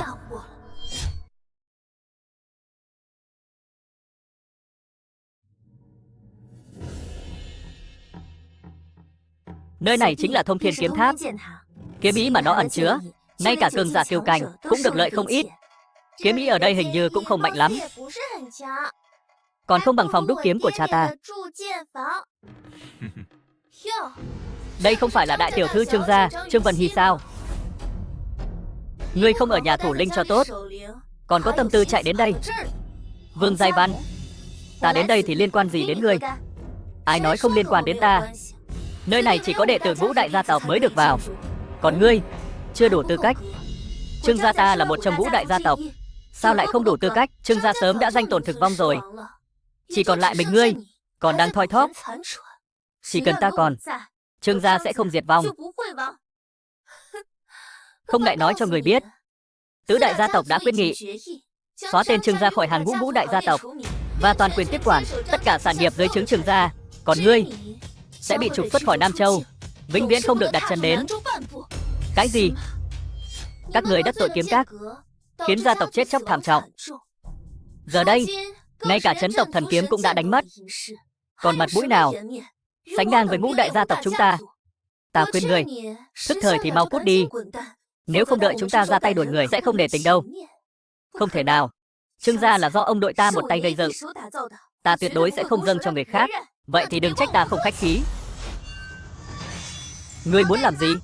Còn nhắc từ đầu tới xen vào chuyện người khác. Niệm Niệm, chuyện này không liên quan đến ngươi, cứ để ta tự giải quyết. Sao? Ngươi còn muốn chống cự ngoan cố sao? Nếu ngươi muốn động vào Trương gia, phải qua ai của ta trước. Vậy thì xem ngươi có bản lĩnh đó không.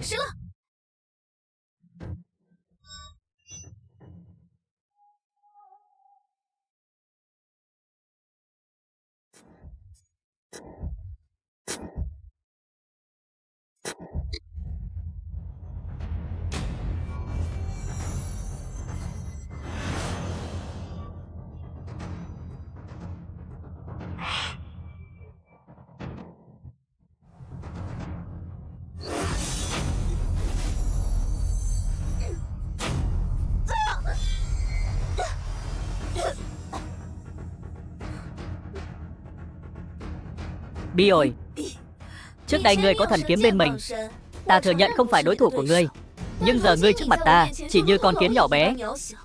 Ta khuyên ngươi vẫn nên ngoan ngoãn bó tay chịu trói, tránh phải chịu khổ da thịt. Không thể nào. Vậy thì đi chết đi.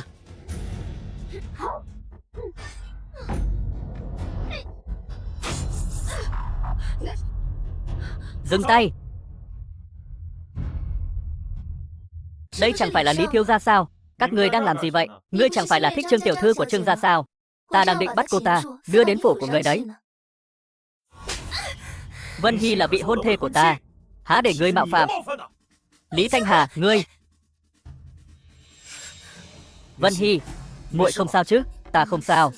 Vân Hy, với thực lực hiện tại của Trương gia, rất khó để đứng vững ở Nam Châu. Ta nghĩ muội hẳn là hiểu rõ tâm ý của ta.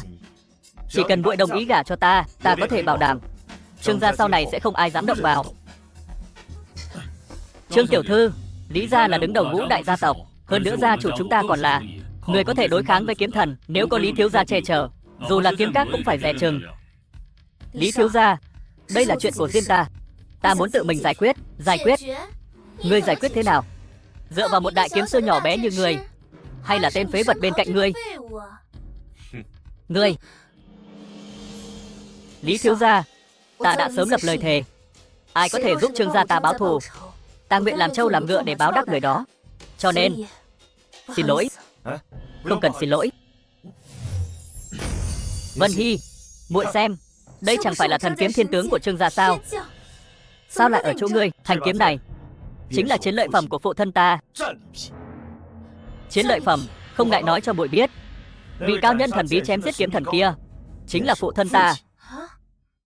Người đời đều biết, kiếm thần Tề Đông Lâm là đệ nhất cao thủ Đông Châu, thế gian ít người có thể sánh bằng, mà phụ thân ta cũng là một trong số đó. Danh hiệu Lý gia chủ của thật vang như sấm bên tai. Khi biết kiếm các làm điều phi pháp, cướp đoạt kiếm của Trương gia, ta liền lập tức thỉnh cầu phụ thân ta ra tay.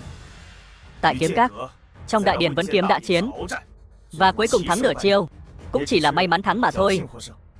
Tuy nói phụ thân ta cũng vì vậy mà bị thương nặng, nhưng dù sao đây cũng là vì Trương gia báo thù, dù phải trả giá đắt đến đâu cũng đáng.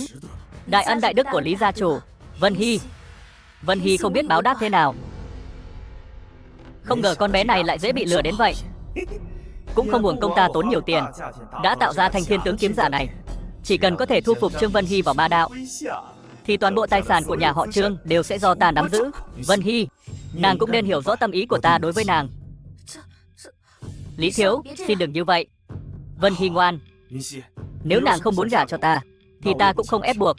Tất cả chỉ là do ta tự nguyện mà thôi. Vân Hy tỷ tỷ, đừng tin hắn. Hắn căn bản không phải là cao nhân thần bí kia. Hắn chỉ là kẻ lừa đảo. Lừa đảo? Con nhãi danh từ đâu tới, chứng cứ rành rành trước mắt, còn dám ở đây hồ đồ cản quấy. Thanh thiên tướng này là giả. Thanh thật sự ở chỗ phụ thân ta. Chẳng phải nói phụ thân ngươi mới là cao nhân thần bí đã chém giết kiếm thần sao? Đúng vậy, kiếm thần chính là do phụ thân ta chém giết.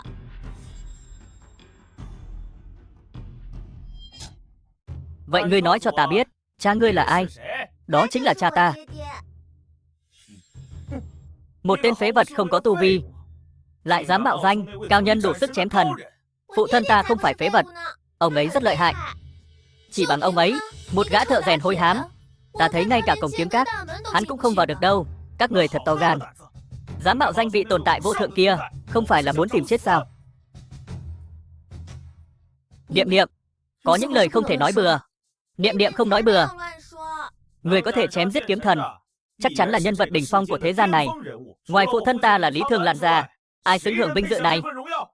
Lý Thường Lan không chỉ là gia chủ của Lý gia Nam Châu, mà còn là một cường giả cứu cành. Nghe đồn, ông ấy từng có được một thanh tuyệt thế thần kiếm vô kiên bất tồi, tên là Cuồng Lan. Nhờ thanh thần kiếm này, Lý Thường Lan lật ngược tình thế, bằng sức một người chém giết hai vị kiếm thánh, từ đó thành thần, được người đời tôn xưng là Cuồng Thần. Thanh kiếm đó quả thật là lực lớn vô cùng, thế có thể phá trời rồi. Biết sự lợi hại của phụ thân ta rồi chứ, còn dám mạo danh nghi danh của phụ thân ta. Ta vốn chỉ là một thợ rèn tầm thường, không thích tranh giành danh lợi, coi như người thức thời, nhưng thứ vốn thuộc về ta, không ai cướp được. Còn dám cứng miệng mạo danh cao nhân thần bí, bất kính Cuồng Thần, các loại tội cho người chết vạn lần cũng không đủ. Lý thiếu bớt giận. Kỳ đại sư không cố ý đâu. Vậy ngươi hiện tại quỳ xuống nhận lỗi đi, vẫn còn đường sống. Nếu không thì hôm nay chắc chắn phải chết. Thiên hạ này có người khiến ta quỳ, của thật là có, nhưng trong đó không có ngươi. Lý thiếu không chỉ là đại thiếu gia của Lý gia Nam Châu, mà còn là con trai của Cuồng Thần Lý Thường Lan. Các người có thể quỳ trước mặt hắn, cũng là vinh hạnh của các ngươi. Kỳ Minh ta cả đời này chỉ quỳ lại cha mẹ. Ngoài cha mẹ ra, dù là cả thiên địa này cũng không có tư cách. Nếu ngươi không quỳ, ta sẽ đánh đến khi ngươi quỳ thì thôi. Ngươi dám? Ta có gì mà không dám. Các ngươi sợ là không biết thực lực của Lý thiếu. Lý Thiếu 3 tuổi bắt đầu tu kiếm, 9 tuổi đã đột phá kiếm sư, lúc 12 tuổi càng đạt tới trình độ tông sư. Hiện tại tuổi đã chạc tam tuần, càng đứng vào hàng ngũ kiếm vương thất cảnh, có thể nói là người đứng đầu thế hệ trẻ. Hắn muốn chém người chỉ bằng một tay, kiếm vương thất cảnh thì sao? Mấy tên đại ác nhân như ngươi, ta đánh được 10 tên. Quả nhiên là có cha nào con nấy. Hôm nay ta phải xem thử các ngươi có bản lĩnh gì.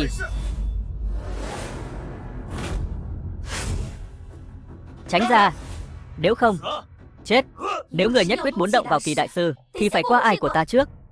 Cô là vị hôn thê của ta, sao lại bênh vực người ngoài? Cô, được, cô nhất định phải giúp tên phế vật này đúng không?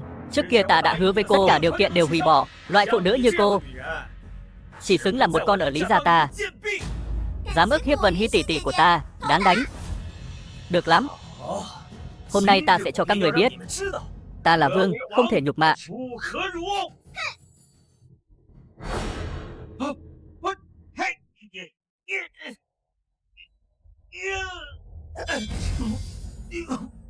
Dễ dàng như vậy đã phá giải được công kích của ta. Ngươi là Bát cảnh kiếm thánh. Bát cảnh kiếm thánh. Vừa rồi là ta sơ ý, không né, nên mới để có cơ hội. Quỳ xuống, không ta sẽ lấy mạng chó của ngươi. Ngươi chờ đó, ta không chấp ngươi. Đợi cha ta đến, cho ngươi biết tay. Đánh không lại thì gọi phụ huynh. Đồ xấu hổ, ngươi, hỗn trướng. Ta xem các người còn bao nhiêu bản lĩnh, còn có thể kiêu ngạo được bao lâu. Các người dám làm bị thương Lý Thiếu, Cuồng thần Lý Thương Lan đã không bỏ qua cho các người đâu. Kỳ đại sư, hay là các người nên rời khỏi đây trước đi. Vì sao phải đi? Cuồng thần Lý Thương Lan vốn dĩ là cường giả thế gian, giờ còn chém giết kiếm thần. Thiên hạ này không ai có thể chống lại hắn. Chúng ta nếu đi rồi, vậy Vân Hy cô nương thì sao? Ta có cách. Cùng lắm thì ta sẽ liều mạng với bọn chúng. Ngược lại là ngài không cần vì ta đắc tội một thế lực đủ sức chém thần. Chém thần, bọn họ còn chưa làm được. Cuồng thần Lý Thương Lan đến.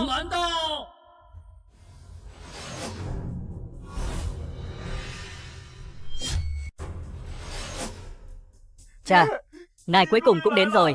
Ngài nhất định phải báo thù cho con. Thanh Hà, sao con lại bị thương thế này? Cha, ngài không biết đâu. Vừa rồi có một tên cuồng vọng, không chỉ sai người làm con bị thương, còn dám nói mình là vị cao nhân thần bí kia. Xin ngài ra tay trấn áp hắn. Người nói hắn là vị cao nhân thần bí kia? Dạ, theo ta biết, người có thể chém giết Tề Đông Lâm đều là những đại năng ẩn thế nhiều năm. Những nhân vật lớn này hầu như rất ít xuất thế, cho nên ta mới dám mạo nhận công lao này. Giờ chẳng lẽ gặp được chính chủ rồi? Cha, ngài đừng hiểu lầm, tên kia chỉ là một thằng thợ rèn hôi hám, trên người không có chút tù vị nào. Ra là vậy, ta phải xem ai dám làm tổn thương con trai Lý Thương Lan ta. Lý Thương Lan, qua đây gặp ta. Dám gọi thẳng tên cha ta, quả thực là tìm chết. Chậm đã, cha ta nổi giận rồi. Người cứ chờ bị thanh toán đi. Lý Thương Lan bái kiến Kỳ đại sư.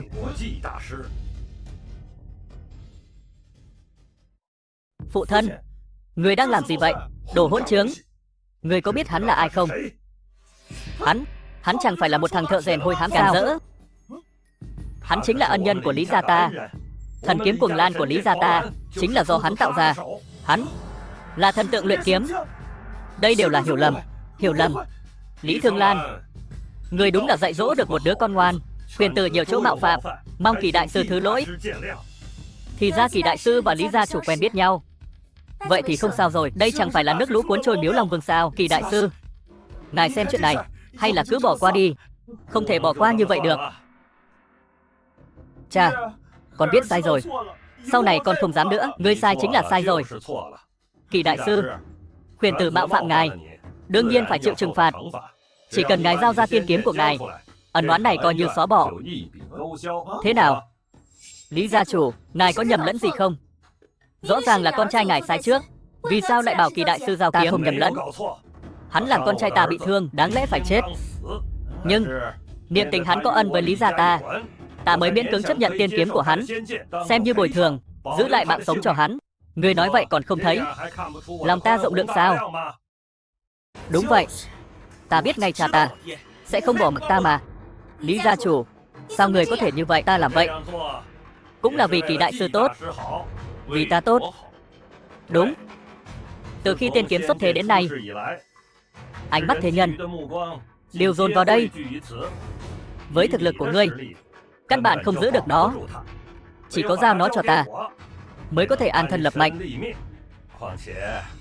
Nếu ta có được tiên kiếm, có 9 phần nắm chắc có thể cảm ngộ vô thượng kiếm đạo. Từ đó có thể leo lên đỉnh cao, đột phá cảnh giới chưa từng có, lục địa kiếm tiên. Ta không những có thể tha thứ cho người tội làm hại con ta, còn có thể ra tay che chở người. Như vậy chẳng lẽ còn chưa đủ sao? Nếu nói như vậy, ta nên cảm kích ngươi. Rốt cuộc ngươi có ân với Lý gia ta, ngươi có thể ở lại Lý gia vì ta rèn kiếm. Đây cũng coi như là một phần phúc báo ta cho ngươi. Thật là một phần phúc báo tốt. Vậy nếu ta từ chối thì sao? Vậy thì đừng trách ta không để tình. Lý gia chủ, ngươi làm vậy, ngươi không sợ bị thiên hạ võ giả khiển trách sao? Phụ thân ta giờ là thiên hạ đệ nhất, ai dám khiển trách ông ấy? Thế giới này vốn dĩ là cường giả vi tôn, kẻ yếu chỉ có thể bị người ức hiếp. Vậy tam đại gia tộc thì sao? Họ đều từng chịu ân huệ của Kỳ đại sư mới có được địa vị như ngày nay. Ngươi không sợ họ liên hợp lại đối phó ngươi sao? Ngươi nói ba lão già đó à? Bọn họ đúng là hơi phiền phức, nhưng với thực lực của ta đủ để giải quyết chiến đấu trước khi họ đến.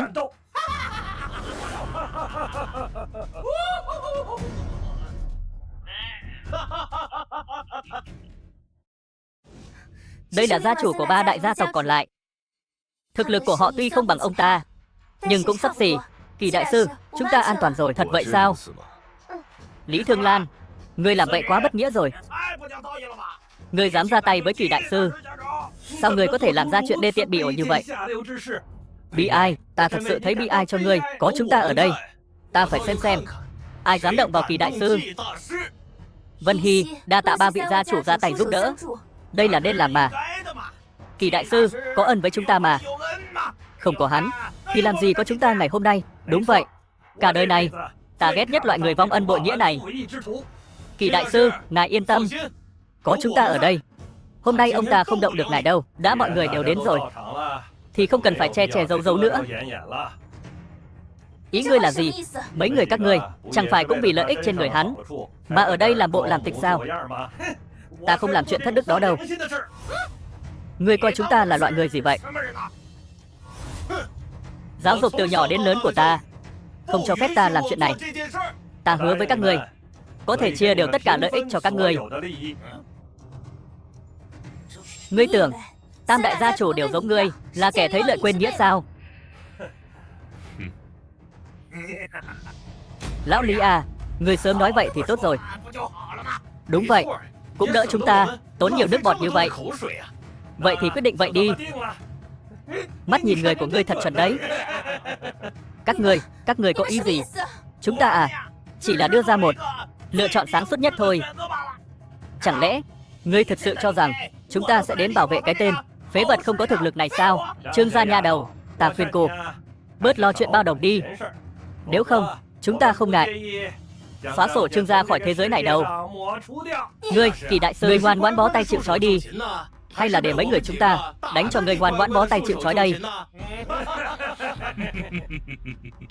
Vậy thì phải xem các vị có bản lĩnh đó không đã. Chết đến nơi rồi còn dám mạnh miệng. Dù sao hắn cũng không trốn được. Hay là chúng ta bàn bạc trước xem chia lợi ích thế nào đi. Ta chỉ cần tiên kiếm, những thứ khác tùy các người chia. Dựa vào cái gì? Chỉ vì ta mạnh nhất, chỉ vì ta đã chém chết Tề Đông Lâm. Tề Đông Lâm thật sự bị ngươi giết. Vớ vẩn, chẳng phải ai cũng biết rồi sao? Sao? Ngươi muốn so tài với ta? Hay là thôi đi, cho hắn thanh tiên kiếm này cũng được. Chúng ta không cần phải đấu đá nhau. Hơn nữa, ta thấy thằng nhóc này có vẻ giàu có, chắc chắn còn nhiều thần kiếm khác. Chúng ta cứ chiếm lấy đó. Như vậy thì có thể làm cho thế lực gia tộc chúng ta tăng gấp đôi. Chờ đã. Vậy chúng ta 3 người chia nhau thế nào? Thần kiếm này cũng có phẩm cấp khác nhau. chắc chắn không thể hoàn toàn công bằng. Vậy, ai bắt được Kỳ Minh trước thì có quyền ưu tiên lựa chọn. Thế nào? Không được, không được, không được. Kỳ đại sư, ta không ngờ họ lại là hạng người đê tiện như vậy. Bản chất con người đều xấu xa, cũng là chuyện bình thường. Kỳ đại sư, chuyện này đều do ta mà ra. Hôm nay, dù ta có liều cái mạng này, cũng tuyệt đối không để gian kế của họ thành. Cũng không cần phải vậy. Các người nói xong chưa? Làm gì? Vội chết vậy sao? Không thấy chúng ta đang bàn bạc sao? Đợi chúng ta bàn xong rồi tìm ngươi. Quyết định vậy đi. Chúng ta oản tù thì quyết định thắng thua nhé. Không cần phiền phức vậy đâu. Lên hết đi. Ngươi khẩu khí lớn thật đấy. Đồ phế vật. Còn vọng tưởng chống lại tứ đại gia tộc chúng ta sao? Chống lại? Còn chưa đáng. Xem ra ngươi cũng biết thần biết phận. Đó là vì thực lực của các ngươi. Còn lâu mới xứng để ta chống lại. Tìm chết. Lý Thương Lan, nếu người muốn tiền kiếm, còn không mau bày tỏ thái độ. Nếu đã vậy, vậy lão phu xin ra trận trước. Chà, giết con nhỏ đó trước. Chính nó đã làm ta bị thương.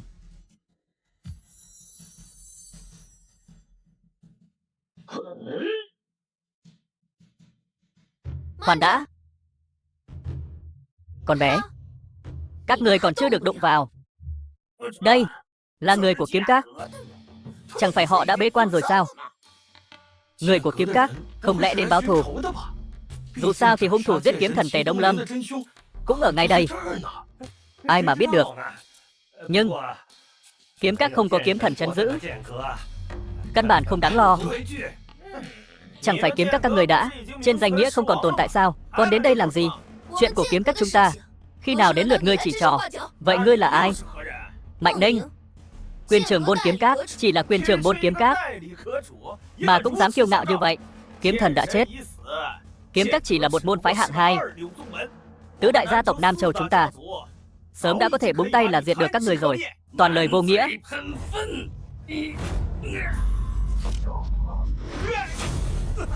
Con trai, người dám đánh ta? Đây chính là con trai của cuồng thần Lý Thường Lan. Ngay cả kiếm thần cũng chết dưới tay Lý Thường Lan. Các ngươi còn dám làm càn như vậy?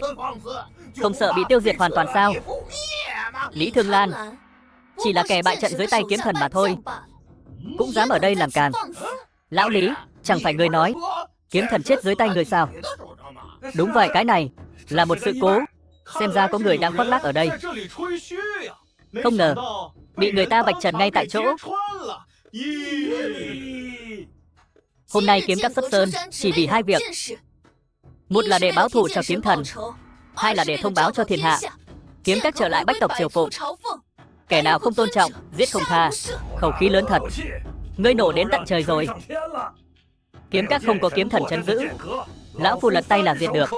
Nếu ngươi thật sự có thực lực, cứ đến thử xem. Tìm chết.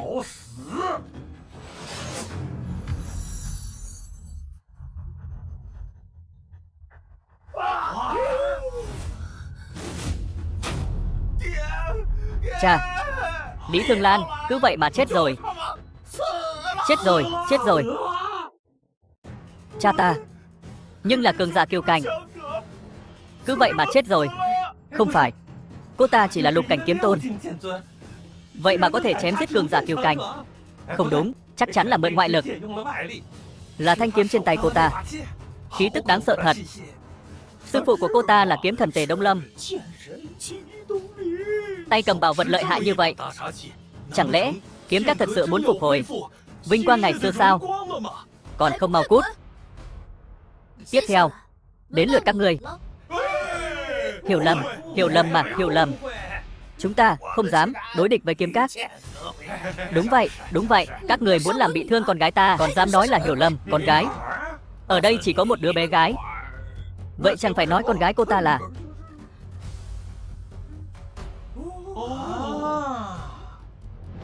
Niệm Niệm, lại đây với mẹ.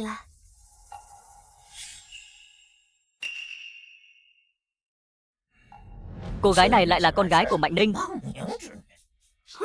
Thảo nào cô ta có thiên phú đáng sợ như vậy? Thiên phú? Không đúng. Vậy chẳng phải là thần tướng rèn kiếm, là chồng của Mạnh Ninh?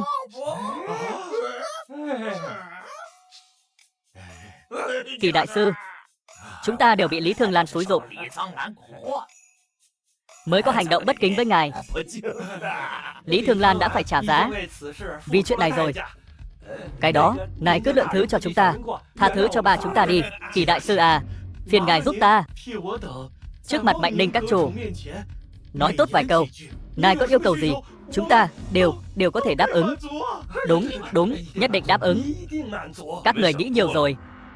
Ta và cô ta không có quan hệ gì. Kỳ đại sư, ngài thật biết đùa. Ngài là cha của Kỷ Niệm,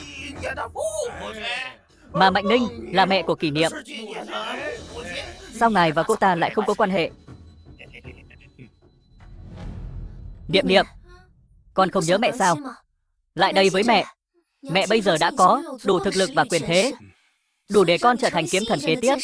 Niệm rất nhớ mẹ. Niệm rất muốn ở bên mẹ. Nhưng từ khi bà vứt bỏ ta và cha, bà đã không còn là mẹ ta nữa. Kỷ Minh, đây là con gái do người dạy dỗ. Đừng quên, tất cả đều do cô tự tay tạo ra. Ngươi cũng thấy rồi đấy, với thực lực hiện tại của ta, đủ để cho Niệm một tương lai tốt đẹp hơn. Ngược lại là ngươi, căn bản không chăm sóc tốt cho con bé. Cô chỉ là dựa vào ngoại lực mà thôi. Ngoại lực cũng là một phần của thực lực. Không có thực lực, chỉ có thể trở thành cừu non bị người khác giết. Hôm nay nếu không có ta đến kịp, ngươi ngay cả con gái cũng không bảo vệ được. Cho dù cô không đến, Niệm cũng sẽ không sao. Ngươi còn cứng miệng. Với thực lực và địa vị hiện tại của ta, đủ để chứng minh lựa chọn của ta là đúng đắn. Chỉ có dựa vào tiên tông mới có thể an thân lập mệnh. Ngươi vĩnh viễn không hiểu. Ta thật sự không hiểu. Nhưng ta cũng không cần hiểu. Bởi vì chỉ dựa vào bản thân ta đã có thể trấn áp mọi kẻ địch. Ngươi nhất định phải cố chấp như vậy sao? Ngươi thật sự cho rằng ta không dám giết ngươi? Nếu thật sự có thực lực này, sao còn chần chừ không chịu ra tay? Càn rỡ. Ta thấy ngươi là muốn chết. Mạnh Ninh tiểu thư, cô không phải là vợ của Kỳ đại sư sao? Tại sao lại ép buộc nhau như vậy? Ta và hắn sớm đã đoạn tuyệt. Huống chi, hắn đã giết sư phụ ta, hủy diệt Kiếm Các Kiếm Sơn, có thù không đội trời chung với Kiếm Các. Hôm nay nhất định không thể sống sót rời đi. Sư phụ của Mạnh Ninh không phải là kiếm thần Tề Đông Lâm sao? Đúng, nói như vậy, người đã giết kiếm thần Tề Đông Lâm hẳn là Kỷ Minh. Kỳ đại sư sao có thể là vị cao nhân thần bí kia? Điều này không thể nào. Mạnh Ninh tiểu thư, cô có nhầm lẫn gì không? Kỳ đại sư không có tu vi, cô cho rằng ta sẽ lấy mạng sư phụ để đùa dẫn sao? Nhưng nếu Kỳ đại sư thật sự lợi hại như vậy, tại sao cô lại ly hôn với ngài ấy? Của thật hắn có năng lực chém giết thần, nhưng đó là trước đây. Hiện tại hắn vì thiên kiếp mà tán đi tu vi, chỉ là một phế nhân mà thôi. Căn bản không xứng với ta, là bà không xứng với cha ta, ta không xứng với hắn. Hiện tại ta là các chủ đại diện của Kiếm Các, lại có tiên khí gia trì, thực lực mạnh mẽ đến mức có thể chém thần. Tất cả không phải thực lực của bà. Ngươi chỉ cần biết, những thực lực này có thể dùng cho ta. Ngược lại là hắn không có thực lực, chỉ có thể mặc người định đoạt. Thực lực của cha ta vượt xa tưởng tượng của bà. Kỷ Minh, ngươi chỉ biết trốn sau lưng con gái để nó thay ngươi khoe khoang sao? Cô gây ra động tĩnh lớn như vậy, chẳng qua là muốn báo thù mà thôi. Được, hôm nay ta cho cô cơ hội này. Hiện tại đại nhân Mạnh Ninh giết ngươi, chỉ cần một kiếm. Nếu ngươi chịu trói, có lẽ ta còn có thể giữ mạng cho ngươi. Không cần, ra tay đi. Ngươi còn định liều mạng chống cự sao? Ngươi bây giờ còn có thực lực gì có thể đối đầu với ta? Khả năng của ta cô còn chưa xứng biết. Không biết điều, ta muốn xem thử ngươi còn có át chủ bài gì. Chết đi. Tháp thông thiên kiếm mở ra rồi.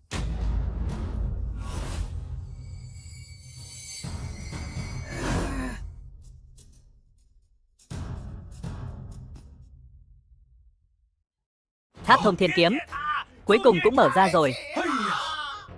Tương truyền, trong tháp thông thiên kiếm chứa đựng cực phẩm tiên dược ngàn năm, thất diệp kiếm thảo. Nếu có thể dùng thất diệp kiếm thảo, công lực của hắn sẽ tăng lên rất nhiều, có lẽ sẽ phá giới phi thăng. Không chỉ vậy, ta nghe nói thất diệp kiếm thảo này còn có kỳ hiệu sinh tử nhân, nhục bạch cốt.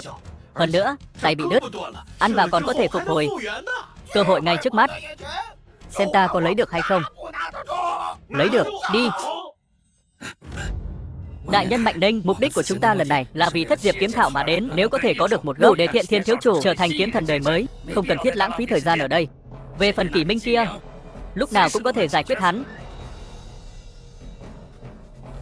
Kỷ Minh, hôm nay tạm tha cho ngươi một lần, đợi ta tìm được thất diệp kiếm thảo, rồi đến tìm ngươi tính sổ. Kỷ đại sư, hay là chúng ta rời khỏi đây trước đi. Thất diệp kiếm thảo đương nhiên quan trọng, nhưng ta thấy dáng vẻ của Mạnh Ninh chắc chắn sẽ không bỏ qua đâu. Được. Kỷ đại sư, ngài đi sai đường rồi. Ta lấy xong kiếm thảo sẽ đi.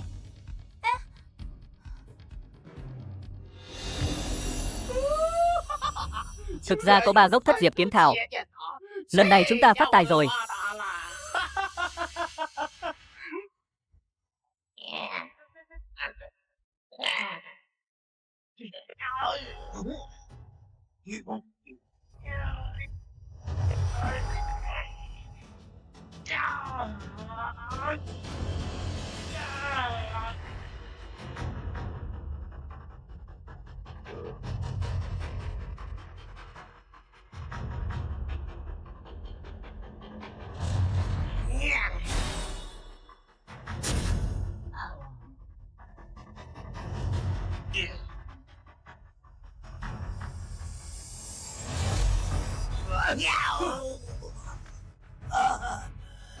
Muốn thu lấy thất diệp kiếm thảo, nhất định phải chịu đựng được kiếm ý mà nó tỏa ra. Để ta thử xem, Mạnh Ninh các chủ có thể giết cuồng thần. Thất diệp kiếm thảo này đối với nàng là chuyện dễ như trở bàn tay, đây là điều tất nhiên. Ngoài đại nhân Mạnh Ninh ra, ai ở đây còn có năng lực này? Cô ta không đủ tư cách. Các người còn dám đi theo? Ta vốn tưởng rằng các người sẽ thừa cơ hội này mà bỏ chạy. Tại sao ta phải chạy? Ngươi không sợ các chủ Mạnh Ninh trừng phạt ngươi sao? Cô ta còn chưa trừng phạt được ta. Cản rỡ, không cần đại nhân Mạnh Ninh ra tay, ta có thể chém ngươi. Lão già xấu xa, ngươi còn muốn bị đánh đúng không? Ngươi chỉ biết trốn sau lưng con cái sao? Nhiều lời. Kỷ Minh, ngươi vẫn chưa chịu từ bỏ sao? Ta đã tha cho ngươi một mạng, tại sao ngươi cứ dây dưa không dứt? Ta dây dưa không dứt, chẳng phải sao? Ngươi chẳng qua là đố kỵ vẻ đẹp và thực lực của đại nhân Mạnh Ninh, muốn thừa cơ chiếm chút lợi ích.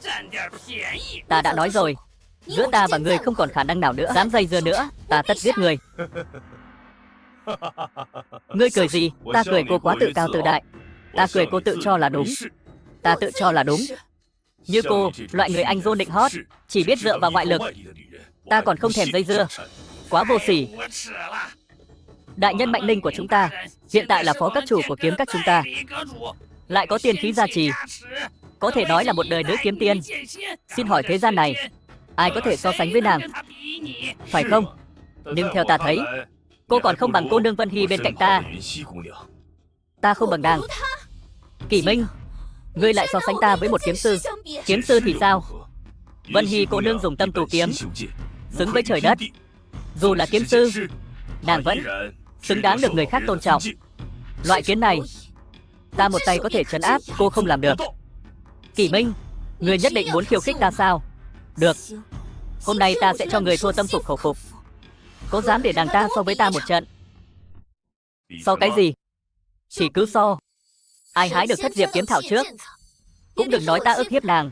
Việc hái thất diệp kiếm thảo này không dựa vào thực lực cứng, mà là cảm ngộ về kiếm đạo, để chứng minh mình có thiên phú. Người có dám nhận? Mạnh Ninh các chủ, ngài quá coi trọng cô ta rồi. Loại phế vật tư chất bình thường này sao so được với ngài? Cuộc tỷ thí này ta nhận. Kỷ đại sư, Vân Hy biết tư chất của mình bình thường, không giúp được gì cho ngài, nhưng vì ngài tin tưởng ta như vậy, ta nhất định sẽ không làm ngài thất vọng. Không biết sống chết, dám so với Mạnh Ninh đại nhân chúng ta, tự tìm đường chết. Đã là tỷ thí, đương nhiên phải có cá cược. Nếu cô ta thua, người hãy giao quyền nuôi nấng Niệm Niệm cho ta. Và ta muốn người quỳ trước mộ sư tôn ta, tự sát tạ tội. Đây là tỷ thí giữa ta và người, liên quan gì đến Kỷ đại sư? Được, ta đồng ý với cô. Vân Hy tiểu thư, cô không cần áp lực, ta tin cô nhất định có thể làm được. Vậy nếu cô thua thì sao? Nếu ta thật sự thua, mặc ngươi xử trí thì sao? Xin mời.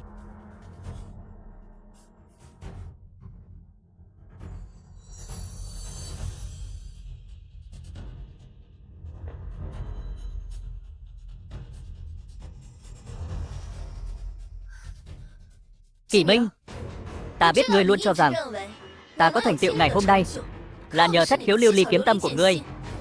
Nhưng hôm nay ta sẽ nói cho ngươi biết, tất cả những gì Mạnh Ninh ta có được hôm nay đều là do ta tự mình làm ra, không liên quan gì đến ngươi.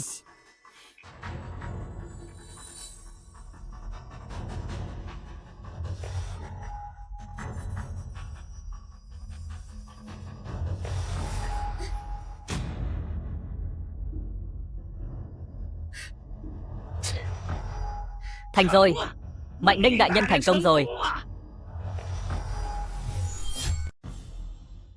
Đây chính là thực lực của ta. Kỷ Minh, ngươi có tin phục không? Không đáng nhắc đến. Láo xược, thất diệp kiếm thảo đang ở trong tay Mạnh Ninh đại nhân. Ngươi nói rằng vậy có ý nghĩa gì? Cô ta vẫn chưa thu phục được thất diệp kiếm thảo.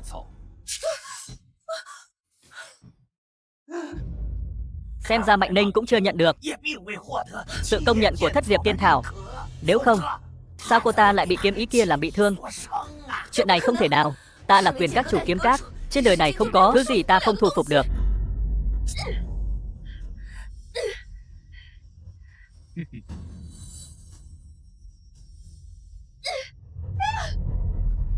Không được là không được. Dù cô có không cam tâm đến đâu, cuối cùng cũng vô ích. Dù vậy, ta cũng chưa thua. Vì ngay cả ta cũng không thu phục được nó, thì thế gian này sẽ không ai thu phục được. Chưa chắc đâu. Chỉ bằng cô ta, một kiếm sư tầm thường, sợ rằng ngay cả mét thất diệp kiếm thảo cũng không thể chạm vào. Nếu cưỡng ép thu phục, chỉ sợ là đường chết. Ngươi nói không sai. Một đại kiếm sư bình thường quả thật rất khó thu phục thất diệp kiếm thảo. Ngươi cũng có chút kiến thức. Nhưng cô ấy là kiếm chủ ta đã chọn, nên muốn thu phục thất diệp kiếm thảo dễ như trở bàn tay.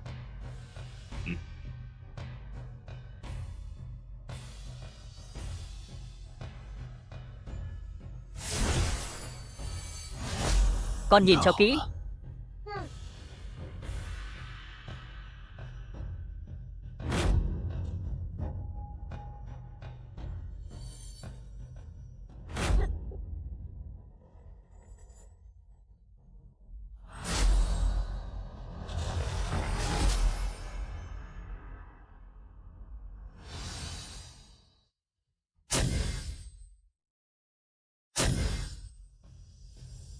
Thất diệp kiếm thảo nổi giận.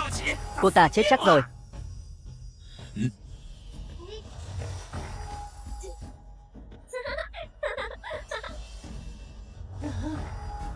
Cô ta lại thật sự thành công rồi. Chuyện này sao có thể? Cô ta chỉ là một kiếm sư, dựa vào cái gì mà có được sự công nhận của thất diệp kiếm thảo? Kiếm ý của thất diệp kiếm thảo tuy rất mạnh, nhưng so với cha ta còn kém xa. Vân Hy tỷ tỷ ngay cả kiếm của cha ta cũng có thể thu phục. Thu phục thất diệp kiếm thảo có gì khó?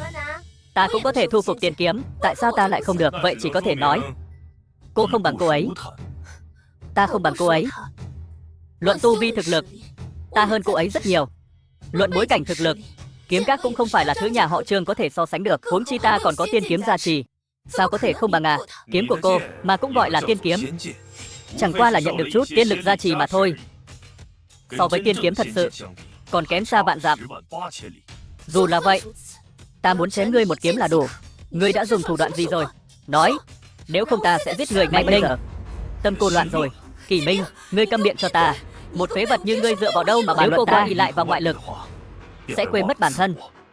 Ngươi bây giờ ngay cả ngoại lực cũng không có, còn có tư cách gì mà ở đây nói lời ngông cuồng? Ta không cần dựa vào ngoại lực, ta luôn tin tưởng vào sức mạnh của bản thân. Dựa vào bản thân? Ngươi còn tưởng mình là lục địa kiếm tiên à? Ngươi bây giờ chỉ là một phàm phu tục tử, một phế nhân không chịu nổi một đòn. Phàm phu tục tử thì sao? Ta tuy không thích tranh đấu, nhưng cũng có uy lực vô song. Ta muốn xem ngươi có bản lĩnh gì. Kỷ Minh lại dám khiêu khích Mạnh Ninh, thật là tự tìm đường chết. Ngay cả Lý Thương Lan cũng không phải là đối thủ của Mạnh Ninh. Kỷ Minh hôm nay chắc chắn phải chết. Đừng.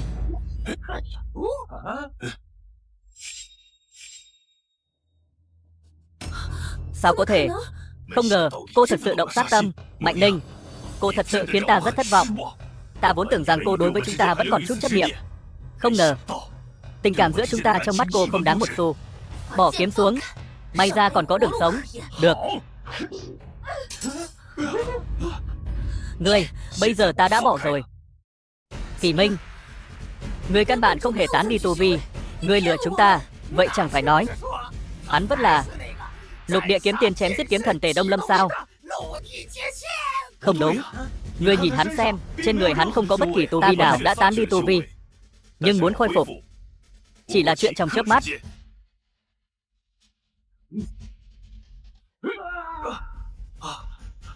Lục Địa Kiếm Tiên, đánh không lại rồi, rút. Vậy thì ngươi từ đầu đến cuối đều đang đùa diễn ta, chỉ là để xem ta chê cười sao? Ta không rảnh rỗi đến thế. Sở dĩ ta tán đi tu vi cũng chỉ là để phòng ngừa thiên đạo của thế giới này sụp đổ. Vậy sao ngươi không nói thẳng? Nếu ngươi nói cho ta biết ngươi vẫn là Lục Địa Kiếm Tiên, chưa bao giờ tin bất kỳ lời nào của ta. Mạnh Ninh, cô thua rồi. Đến lúc thực hiện giao ước rồi.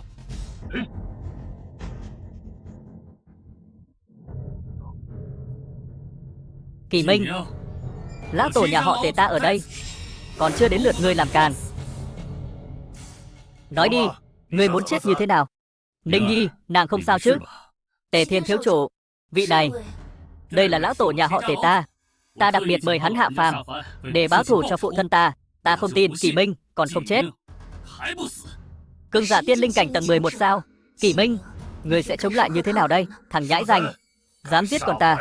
Hôm nay nhất định phải khiến ngươi chịu đủ mọi khổ sở, lột da rút gân, khiến thần hồn ngươi vĩnh thế không được siêu sinh. Ta không cho phép ngươi nói cha ta. Điệm, lui lại. Thế giới này lại có người có thể chế tạo ra tiên kiếm, nhưng cũng chỉ là đồ bỏ đi mà thôi. Kỳ Minh, bây giờ ngươi đã nhận ra sự khác biệt giữa ngươi và lão tổ nhà ta chưa? Sao? Còn không mau quỳ xuống cầu xin tha thứ? Trong nhận thức của ta chưa bao giờ có 4 chữ này. Vậy ngươi sắp có rồi. Đây là con gái của ngươi phải không? Ta sẽ trước mặt ngươi ngược đãi nó đến chết, để ngươi cũng đếm trải nỗi đau mất người thân. Người thượng giới tùy ý ra tay, không sợ thần lực giáng xuống, dẫn đến thế giới này sụp đổ sao? Để giết ngươi, ta đặc biệt mang đến chí bảo có thể ổn định thiên đạo, cũng khiến ta tốn không ít giá. Trấn Linh Tháp, chẳng trách. Nhưng như vậy ta yên tâm rồi. Sao? Định đầu hàng sao? Vậy thì ta yên tâm cho người lên đường. Tiễn tổ tiên ta lên đường. Ngươi đến đây để gây cười à?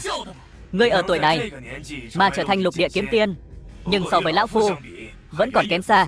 Ta muốn giết ngươi dễ như giết một con kiến. Với tu vi Lục Địa Kiếm Tiên, quả thật không phải đối thủ của tiên linh cảnh. Ngươi biết là tốt, nhưng ai nói với ngươi ta chỉ có tu vi Lục Địa Kiếm Tiên?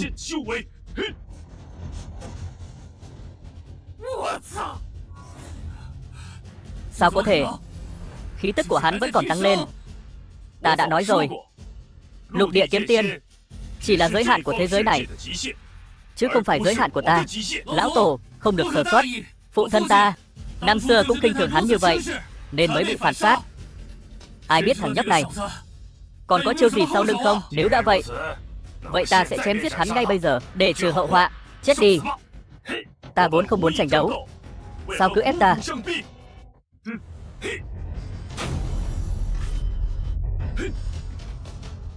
Dám giết con ta, nhất định phải trả giá.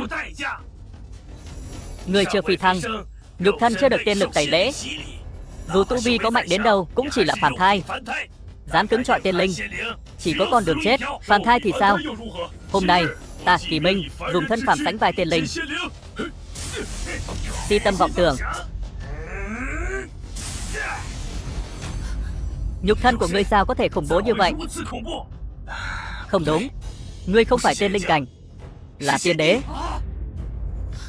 Từ giờ phút này, kiếm các xóa tên. Không.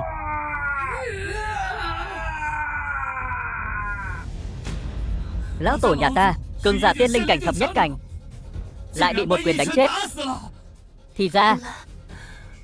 Thì ra hắn lại là tiên đế. Mạnh Ninh, chỗ dựa của cô cũng chỉ có vậy thôi. Lẽ nào ta thực sự đã sai rồi sao? Ta chỉ muốn trở nên mạnh hơn. Cô có thể có lựa chọn của riêng mình, nhưng phải chịu trách nhiệm cho lựa chọn đó.